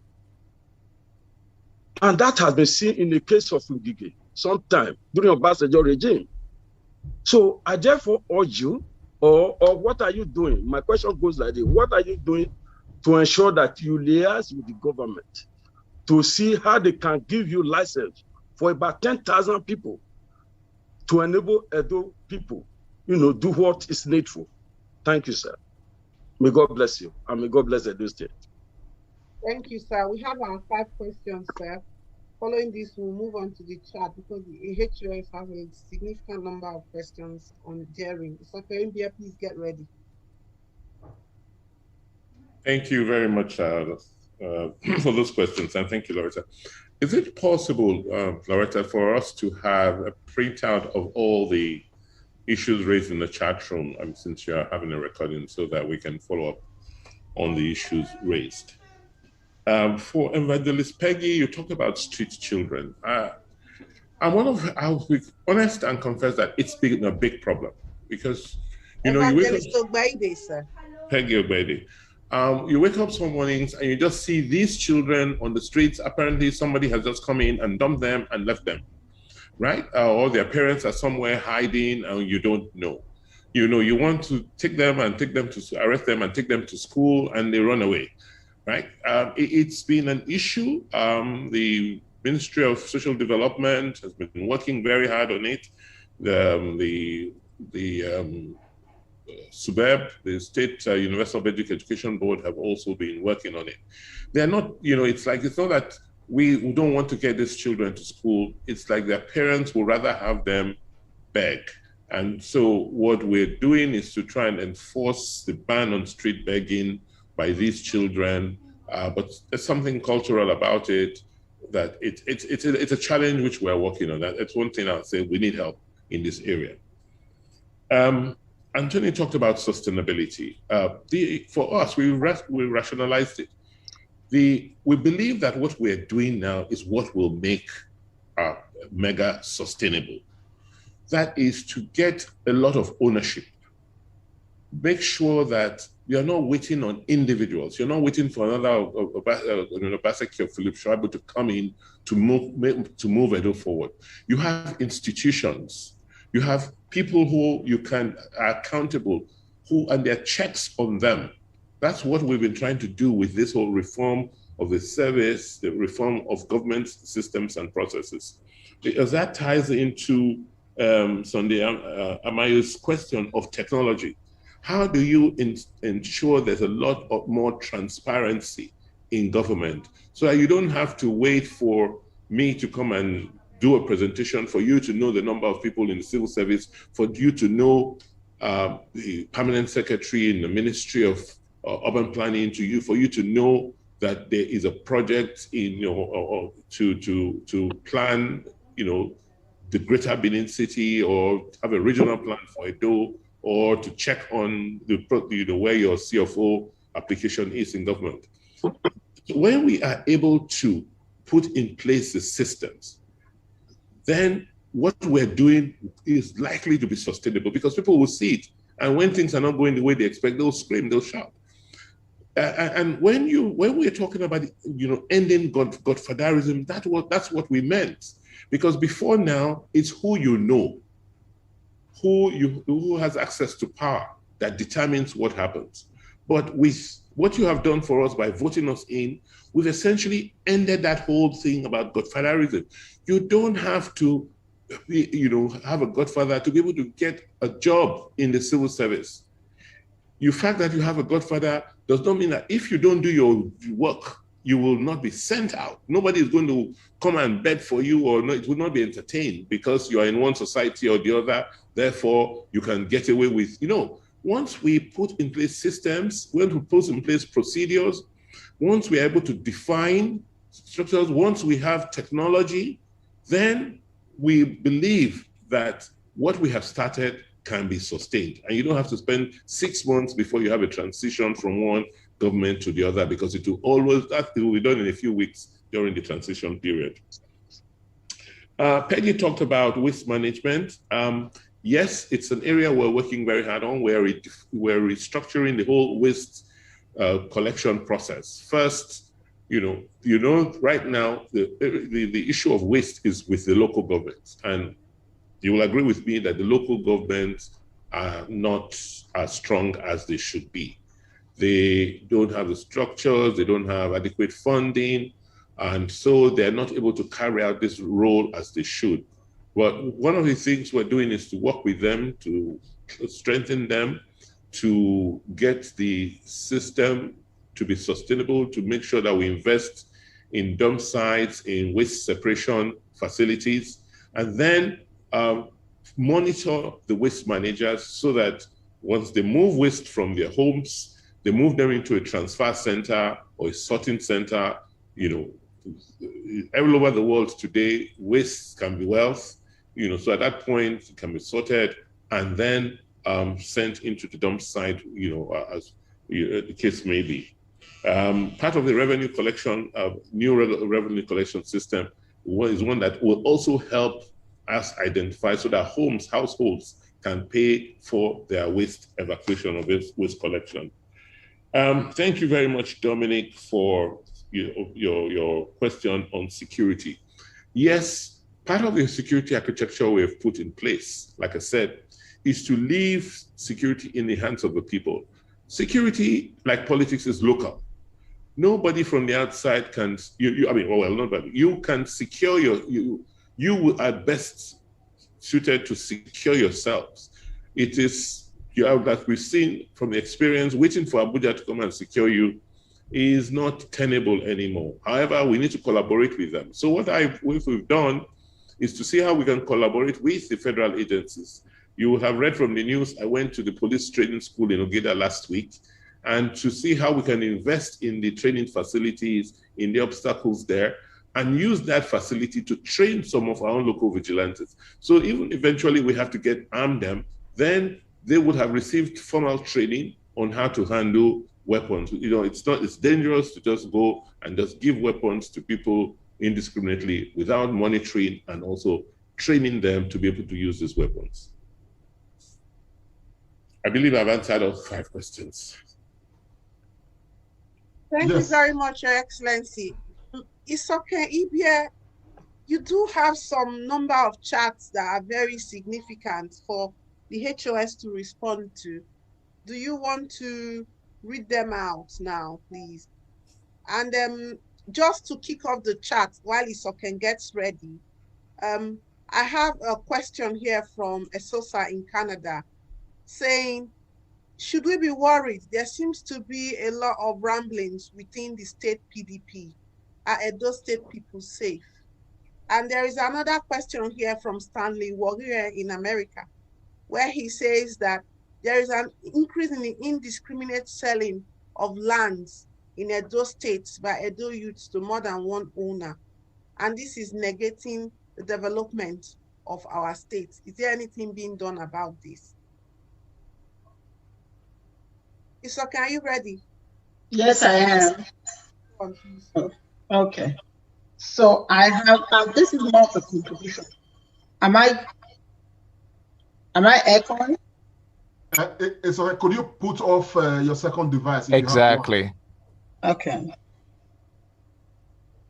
1 minute. Okay, I'll have to. Okay. Is it better now? Go ahead. Much better. Okay, great.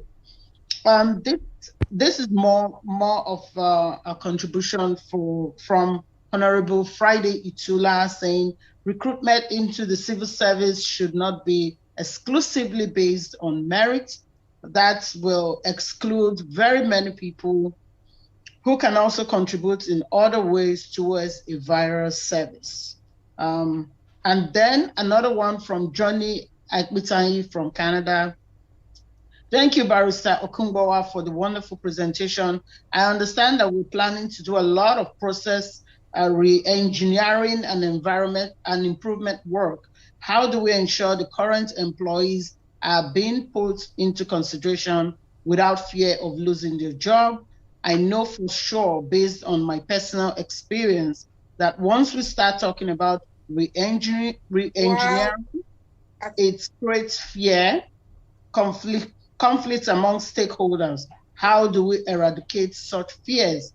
Remember, people are afraid due to lack of information, limited knowledge, miscommunication, power struggle, etc. How do Edo government plan to carry everyone along without denting the image of the government of the day, creating fear in our motherland? And this is from Edo's Igi. Honorable HOS, please take my take my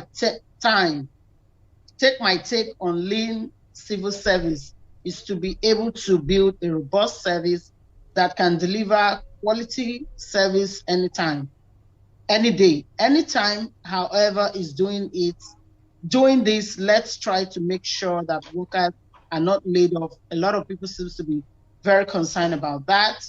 I want to comment on the way the government has tackled security issues in the state. However, more can be done to give the vigilante more support, orientation, new technology, and now help fight crime. Thanks for the vehicle you gave them recently, hashtag at the governor. So he's actually addressing that to the governor. I think I've already had 3 or 4.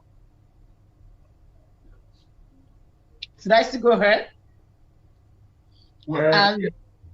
Okay, can we take some more, please? Okay, and then we just have one from our brother Wafiokun Omorega also. I'm so sorry if I did do damage to your name. I'm ready to offer my contribution to tourism development in the state.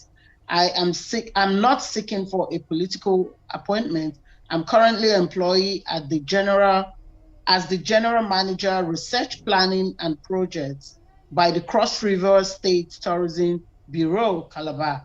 I'm happy here. Thanks. Okay. And one more. I think there's one more question.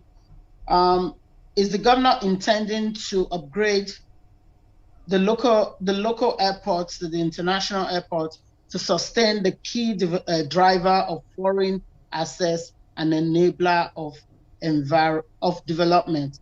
And that is from Rahim Diresu. Oh, and one more. It's beautiful to dream a big dream and project big for his people, but how would the state government sustain the 2050 mega with continuity? Thank you very much, Isoken. There is one more here. Can we hear me, please? Loud and clear. Yes, there is one here.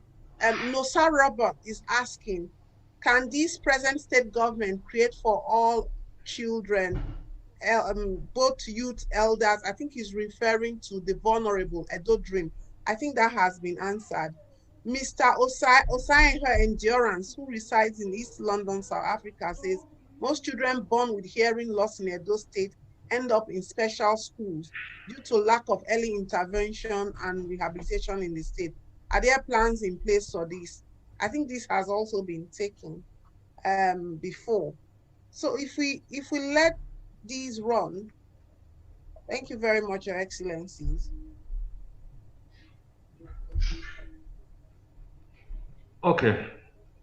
The head of service will answer the chat questions, and I'll take the last 2, the 2 relating to me. All right. Thank you, Excellency.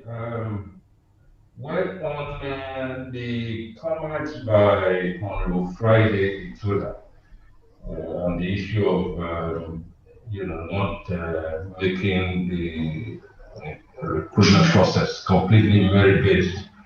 For me and for government, what we have decided to do is to ensure that the process is merit-based. For us, it is the best thing to do. If we begin to look beyond merit, we're going to bring in so many people who really do not deserve to be here. That's unfortunately how it was done in the past. I see quite a few of our workers today who are not able to do ordinary memos. And that's quite saddening, So, but if we had resorted to merit all along, I'm sure this kind of issue would not have arisen at all. So, government has decided that it's going to be merit, and that is going to be what would happen. In fact, just to let you know that what we're doing at the moment is that if we have 10 spaces available for the civil service jobs, for instance, we have 10 spaces available, the industry practice is after the testing has been done, which is the testing itself is completely, you see it from the word go. When you do your CV test, when the result that you get, you are told immediately how much you scored. So you're able to see how well you performed. But going to the interview stage, what we do, there are 10 spaces that are available.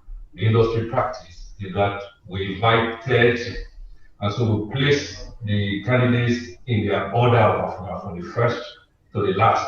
And then when we get to the 30th person, we rule that place, and then we determine the cutoff point with the 30th person. So that's the way it is going to be, and it is and it's going to remain merit-based completely. There are concerns about laying off workers. The government gave assurance from word that we will not lay off workers. As a matter of fact, you can see that we're actually bringing in a lot more, 1,500 or something, especially our first one.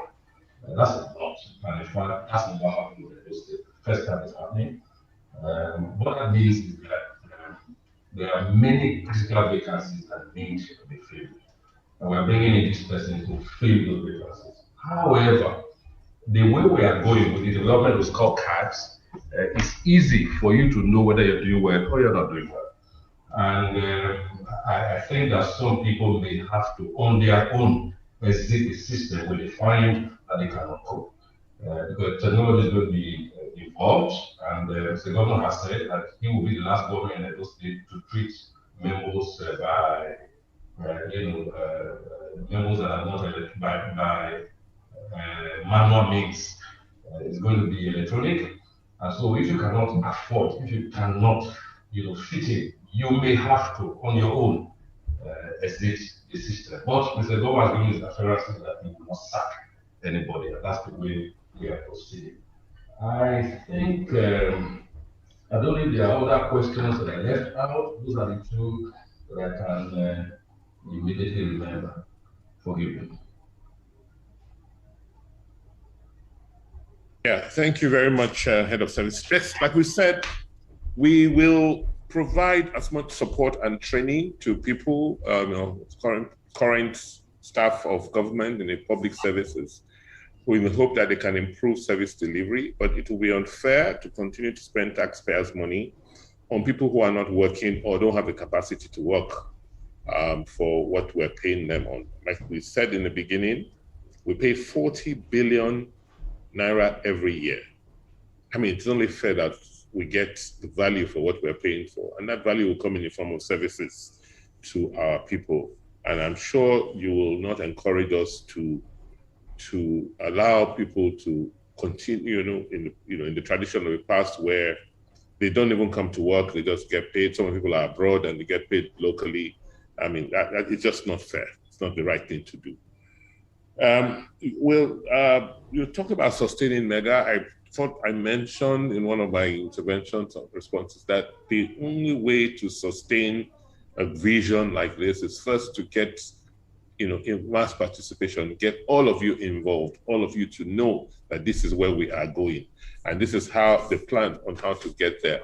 And when you see that we are not on track, and that is the responsibility of everybody to to indicate so and also do what is required to put us back on track. It's not one man's responsibility. It's not the responsibility of only the leader. It's a responsibility of society. And it's also to put in place very clear systems and yardsticks for measurements so that people know.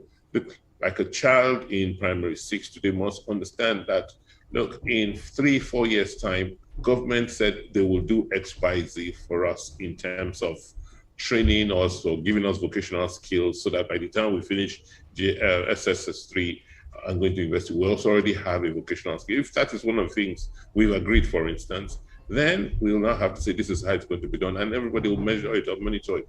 The next person who comes in, except he has very superior arguments as why not to, he will, that's only the time he will say, no, this is not valid, this is the way we'll go. But let us be able to hold our leadership accountable for something. And once we have a plan, then let us hold them accountable for it. When we politicians come and make promises, that promises must be premised on something. Today, we just come in, I'll provide roads, I'll provide water, but there's no way to measure it. Okay, this road, tell us the overall plan. How many did we, how much did we do the last 4 years? How much are we expecting to do in the next 4 years? Let's measure it. Someone talked about the indiscriminate sale of land. Yes, we've noticed that, there's been a lot of pressure on land, a lot of, influx in the city, and in many communities, we're seeing young people selling land indiscriminately. It's something we are working on very quietly. We have an agency of government, the Private Property Protection Agency, and we have a law which makes it criminal, and you could go to jail for 10 years, up to 10 years, if you sold somebody's land in this, without permission. Or so that committee is being revamped. As I speak today, we have a special squad that is going after cases. In fact, there's a community where the youths went into somebody's farm and bulldozed the palm trees there, and tried to begin to portion the land and sell. Those the Nigi of that community and some of its chiefs are in detention as we speak. I mean, are in jail as we speak. In fact, there's a community this last weekend. I've had the military and the police in that community just waiting and engaging the youths who are selling land in that community. And as we pick them, we'll arrest them and arraign them, and they'll go to jail. So it's something we are going to be very, very firm on, because we don't want to discourage investors who come in and people like you who come in, buy land, and you cannot have ownership of the land. I hope this is the last question. It's past 10. Somebody talked about the distractions from the wranglings within our party, the PPP. Well, it's political times. It's not unexpected. We, as you know, even before we got into PDP, there were crises from their last congresses. Since we got into, there's been all sorts of back and forth. But our position is 6 months after, we need to form government, and we need to have a united party, and we need to make sure that all the key stakeholders in the party are talking to each other. There's always bound to be disagreements, but there must be some common purpose and resolution. That's what is happening now. I mean, the next few weeks may be quite turbulent for the party, but it'll settle, because majority of the party people, majority of most party members are in support of this government, and they trust us. They believe that we're here based on the mandate of the people, and they support what we're doing. Naturally, not everybody in the political process will be aligned, and that's where the process of political negotiations now come in.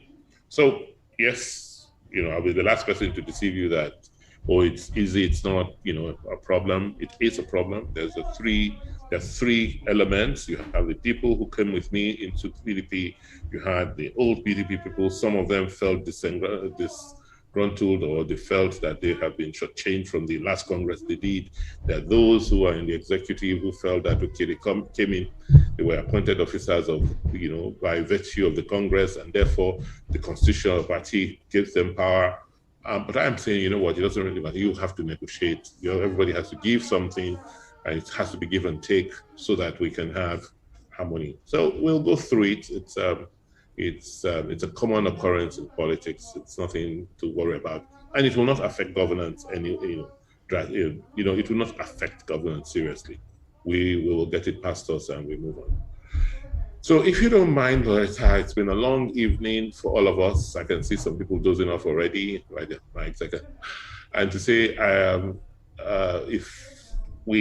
sure we've taken enough questions, and we will not wait for another 3 months before we have another session. You have taken a lot of questions, and the team that has come as well. However, I think before we log off, there is a responder from the diaspora, and there is a question that has repeated itself in the chats. I'm really sorry, but I think we just have to take those two. The first one is what is happening in Ekpoma University, and the third one is, Your Excellency, sir, this is from Helen. There is a lot of things you've itemized to do within the next 4 years. Please, sir, what do you think would be the implications of the remaining time frame on this, and what is your plan for continuity? So the Ekpoma question and this last question, and the ambassador will respond on behalf of the diaspora and Rwanda. Thank you, sir. Okay, thank you very much. Yes, it would have been a crime to have left this chat without talking about AAU. As you are all aware, we have 2 state universities, the Ambrosali University and the Edo State University, Uzaire. The Ambrosali University is 40 years old, so it's the second oldest state university in this country. And in its history, it has several achievements to its glory. Several of you are graduates from that great school. But the Ambrosali that produced those amazing law graduates, prize-winning law graduates, prize-winning economists and what have you, it's not the same school you have today. It's you will not send your word to that school. This is a school where between faculty, staff, it's everything. If I publish the report on the visitation panel, you will be shocked at what is going on in that school. And it's one strike after another. The children are not learning. They are being extorted. The girls are being sexually harassed by teachers. Just a whole, you have 3 times more administrative staff than academic staff. There's just so much going on. But the net is that that school is not what we expect it to be. And, we just needed to move in to do certain things. So what we did was to look at the law setting it up, and we then amended that law to give the visitor and the proprietor, a lot more powers, which we are exercising. We've dissolved the council. We've appointed an acting vice chancellor. We're going to be putting in a very high quality interim council in place, and then giving them a period of time, 1 year, to bring that university back to where it used to be. This university is a state university. It should be an international university. It's not a local university that, where all sorts of local battles are being fought. How can you have a university and have association of professors from a particular ethnic group in a university? It's just ridiculous. And, you have people who first degree AAU, second degree AAU, PhD AAU. You can't even go to another university to even go on sabbatical for a while. So we just thought, look, this university holds so much potential, and I cannot be reforming and transforming basic education at the rate we're doing. Those kids in our basic education system are learning and doing so well. In a few years' time, they will be graduating to go into this university. Is that the kind of university we're planning, preparing them for? Then in today's age, post-COVID, university education globally is changing or has changed, right? Why will our own university not change? People are now, most students have been at home because of COVID. They can't attend classes, but they've been receiving learning and receiving lectures at home with technology. Is that the case here? How are we preparing our university to? My ideal is to look within the next 2 years, reposition the University of Ekpoma and affiliate it to a foreign university. So the kind of degrees they receive there will be degrees that are recognized, or degrees, same sort of degrees, awarded in, many universities where we try to send our children to abroad. So for us, AAU, is a great university, 40 years old. We want to revamp it and bring it back to its glory days, and just stop this whole drag where they're trying to make the university a provincial or a provincial university. That's not the goal. Everybody talks about continuity, and sometimes you want to make me really worried and say, okay, is that something I don't know, that what we're doing will continue? I'm very confident that, once we make the changes we're making now, you can't go back to what it used to be. I mean, not the 200 or so of you or 300 of you who have taken 2-3 hours of your time tonight to listen. You're interested in Edo. You're not going to sit back and allow Edo slip back to what it used to be. I don't expect you to. The way you fought for me and stood by me, I'm sure that's the same way you'll fight to throw out anybody who derails the plan. The important thing is for us to just have a sense of ownership. If we all believe in it and own it, then we'll fight to make sure it is sustained. Sustainability cannot be the responsibility of only one person or the current government. Sustainability is it's the responsibility of all of us who are listening on this call tonight. I want to thank you very much, Loretta. I want to thank you, all you great guys who put this together, and say I really, really appreciate you. Thank you very much, Your Excellency. Okay. Lamte, over to you, please. Yes. Thank you very much, Your Excellency. It's been a very wonderful time, actually, with you and the team. At this junction, I want to call on Ambassador Matthew Biki Uwaifo to, of course, give the vote of thanks. Ambassador, please. Good evening, Your Excellency, and the Deputy Governor of Edo State. Good evening to the HOS, Barrister Anthony Okungbowa, and I wish to say that I'm very happy to be part of this conversation this evening. And I wish to thank all Edolites in the diaspora and Edolites worldwide for being a part of this meeting. This is one of the things that make us proud as Edo people, because today in Nigeria, our governor, His Excellency Governor Godwin Ogegase Obaseki, is the only one that regularly interacts with the cross-section of the Edo society through Zoom meetings. I've never seen any other governor doing that. So it is a first, and I want to thank everybody present here for your time in showing your support by sacrificing your time to be part of this meeting. Sir, I just want to mention briefly and touch on hard facts that were not addressed during this conversation. One of them is a K1 road. And the K1 road, I paid for everything that I do. I make sure I have the facts on my hand. I make sure I make on-the-ground assessment. I visited the K1 road. I'm here on sabbatical. I'm at home right now in Benin City. And there's a lot that I've tried to do during this period quietly by myself. I visited the K1 road last week, and I visited it again 2 days ago. Now, the contractor handling that road, I think in my own assessment, is not doing what should be done with that road. It's a dual carriageway, right?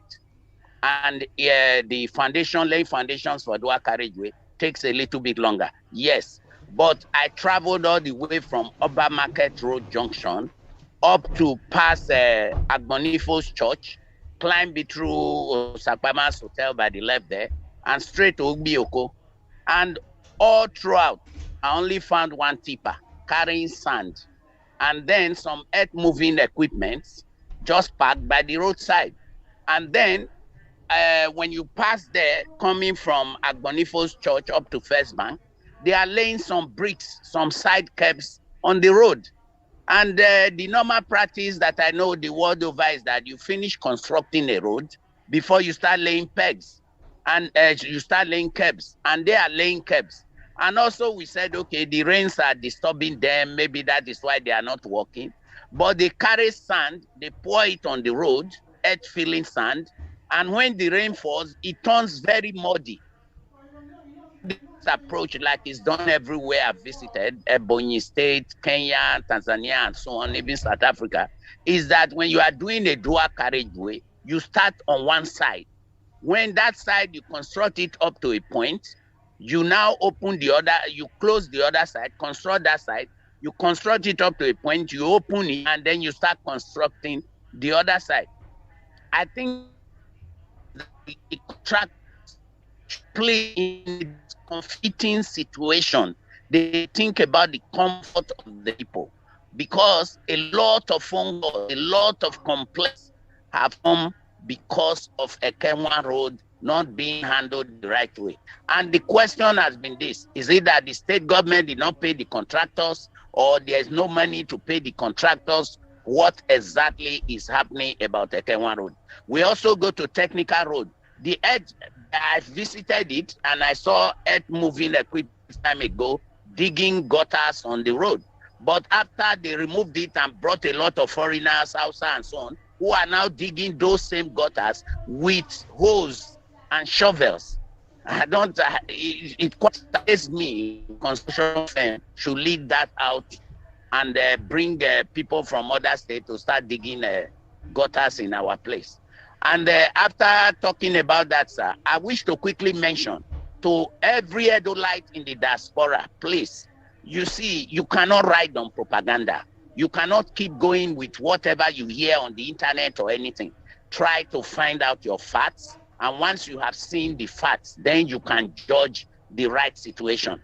I want to thank God that God has seen it fit in our own lifetime to give us a governor that is divinely appointed.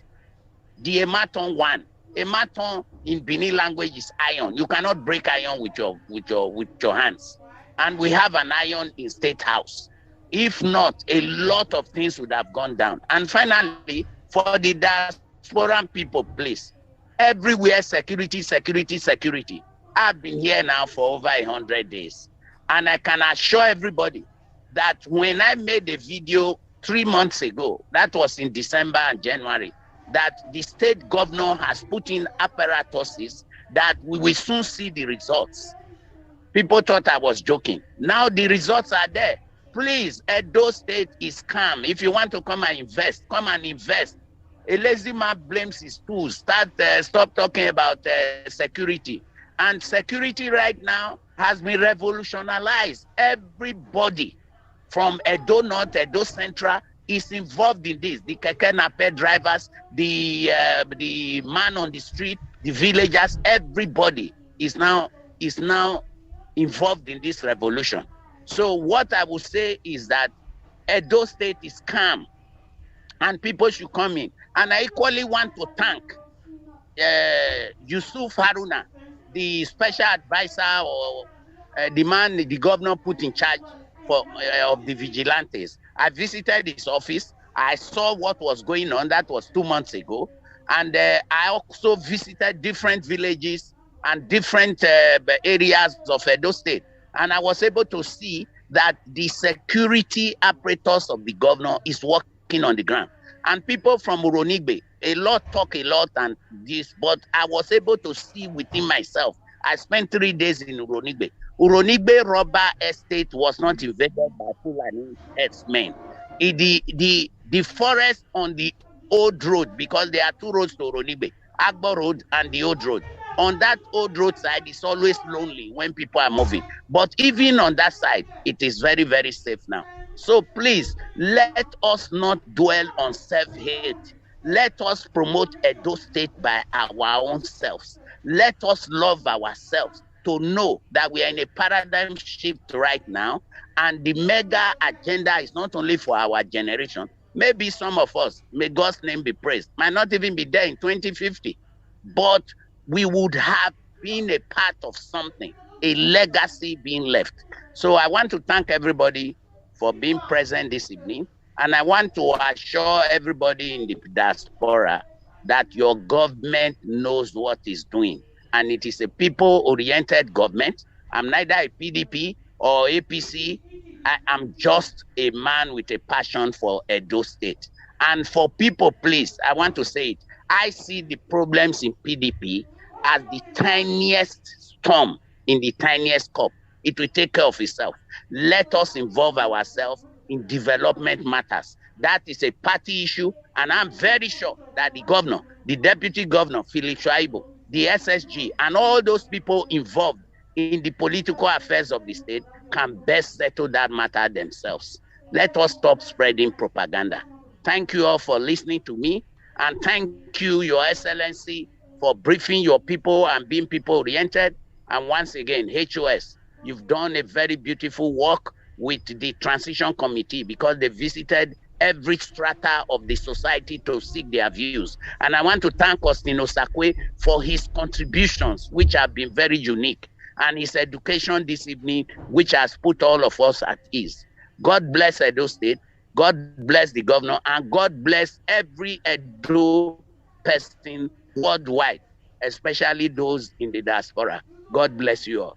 Thank you. Thank you. Thank you very much, Ambassador. Thank you. Yes, Dr. Lega, go ahead, ma'am. Your Excellency, he raised some issues. I don't know if you want to respond and then log off, or I know everybody's tired. Thank you. Okay, I heard you on the comments on Akenwa Road. Don't worry, it's not an issue. Osionwo is recurring in the chat. Osionwo, we are not hearing about it anymore. Okay, for Akenwa Road, we are not going to contractor. We have enough money to complete that project. I will find out personally what is going on. I'm sure the major work has been done. It's just left for surfacing. The road, the paving has been done. I will be surprised if they come into site and finish up on time. But the only thing I can think about now is that the rains, particularly in April, were quite treacherous and may have, slowed down the pace of work for them. But I will find out. But I want to assure you clearly that funding is not a problem at all. We had raised the bond early this year, and that was part of the project we would fund, and the money is there in the bank to fund the contractor. Osiomo Power is on. I mean, that's what I'm using now from Government House. Yeah, but we are trying to create an electricity commission with the laws that will allow them to be able to sell to people outside of state facilities. Our secretariat is being powered by Osiomo, the Government House is being powered by Osiomo. It's on, it's working. And we actually have a project to put about 70 kilometers of street lights around Benin. That is working, the contractors are working on that. It's going to be powered by Osiomo. We have to change the law to enable a distribution company move that power from Osiomo to your own homes. And that is what we are working on now. And let's keep our fingers crossed. Before long, that law should be passed and the necessary regulatory permits obtained so that, we can get power to individuals. But be rest assured that the turbines are there, they are firing, and we are, at least that's what I'm using, and that's what government is using. I will extend it to more Edo people. Thank you very much, Your Excellency. I think on that note, we want to thank everybody. I mean, this is pure tenacity. I am really, really proud to be an Edo woman today. The Edo is blazing the trail. This is paradigm shift. To have over 300 people and to still have over 200 at this time, I am really, really, really pleased. I thank everybody who worked from the state governor's team with us to get this organized. I thank those who worked from here in the diaspora, people like Emi Toya, Mosai Sobakpolo, and Lady Linda Esusa Edogiawere, Adeswa Obasuhan, Isoken Ibie, what we would do without you, Joy Giamusoy, John Sinodibo, you are spot on. GBK Media Incorporated, Kenny Bazwaye, Newton Igbinigun, Nosa Obaseki, Uncle Sonny Rabo, the veteran, what would we do without you? Oria Hilamte Iponsa, Uestesa Domosa, Tony Agbons, we thank you. And to Ambassador Matthew BQ Wife, we thank you. So everybody, every single person who has contributed to this program succeeding in one way or the other, we also thank you. Even to the hackers who tried to hack the system, we saw you and we say thank you. We get better because of people like you. Thank you very much, everyone. Thank you. My name is Loretta Oduwari-Oburo. Thank you. Lamte. Thank you, Thank you very much. Of course, personally, I'm very much overwhelmed. And well, here we say, that's how I'm going to say. And on that note, we have come to the end of this particular program. And hopefully, like the governor said, probably in another 3 months or less, the governor is going to be interacting with us again. So let's stay close. And like Ambassador Biki said, let us reduce, how much we spread false information. We've heard directly from the government. We've heard from the governor himself. And of course, a lot of what is spreading around. Some of them have been refuted. And of course, the governor has updated us on the state of Edo State. And of course, we can only live here and be proud to be Edo indigenous. On that note, my people, I want to say thank you and have a good night. Thank you very much. Thank you very much. I'm really grateful. Thank you. Your Excellency, Gladys Amadin says you are still looking wide awake despite all the questions you answered. And she says the same for HOS and Philip Shaibi. Thank you, Gladys Amadin. Thank you. Thank you. Stainless. Thank you so much. Thank you, Excellency. Good night. Good night, all. Good night. Good night.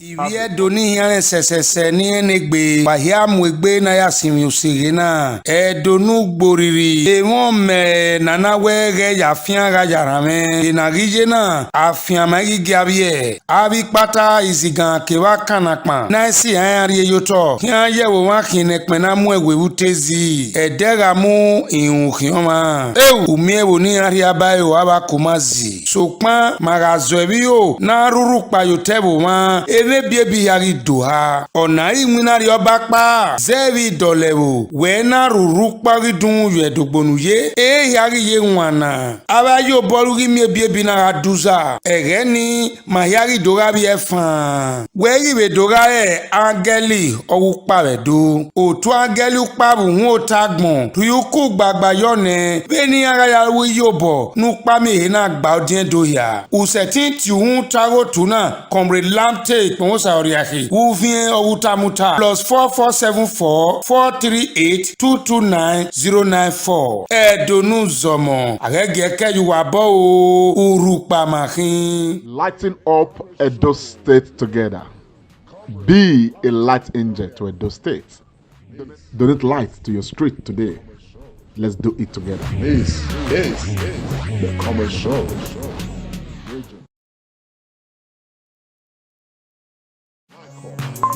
Follow us and be the first to know.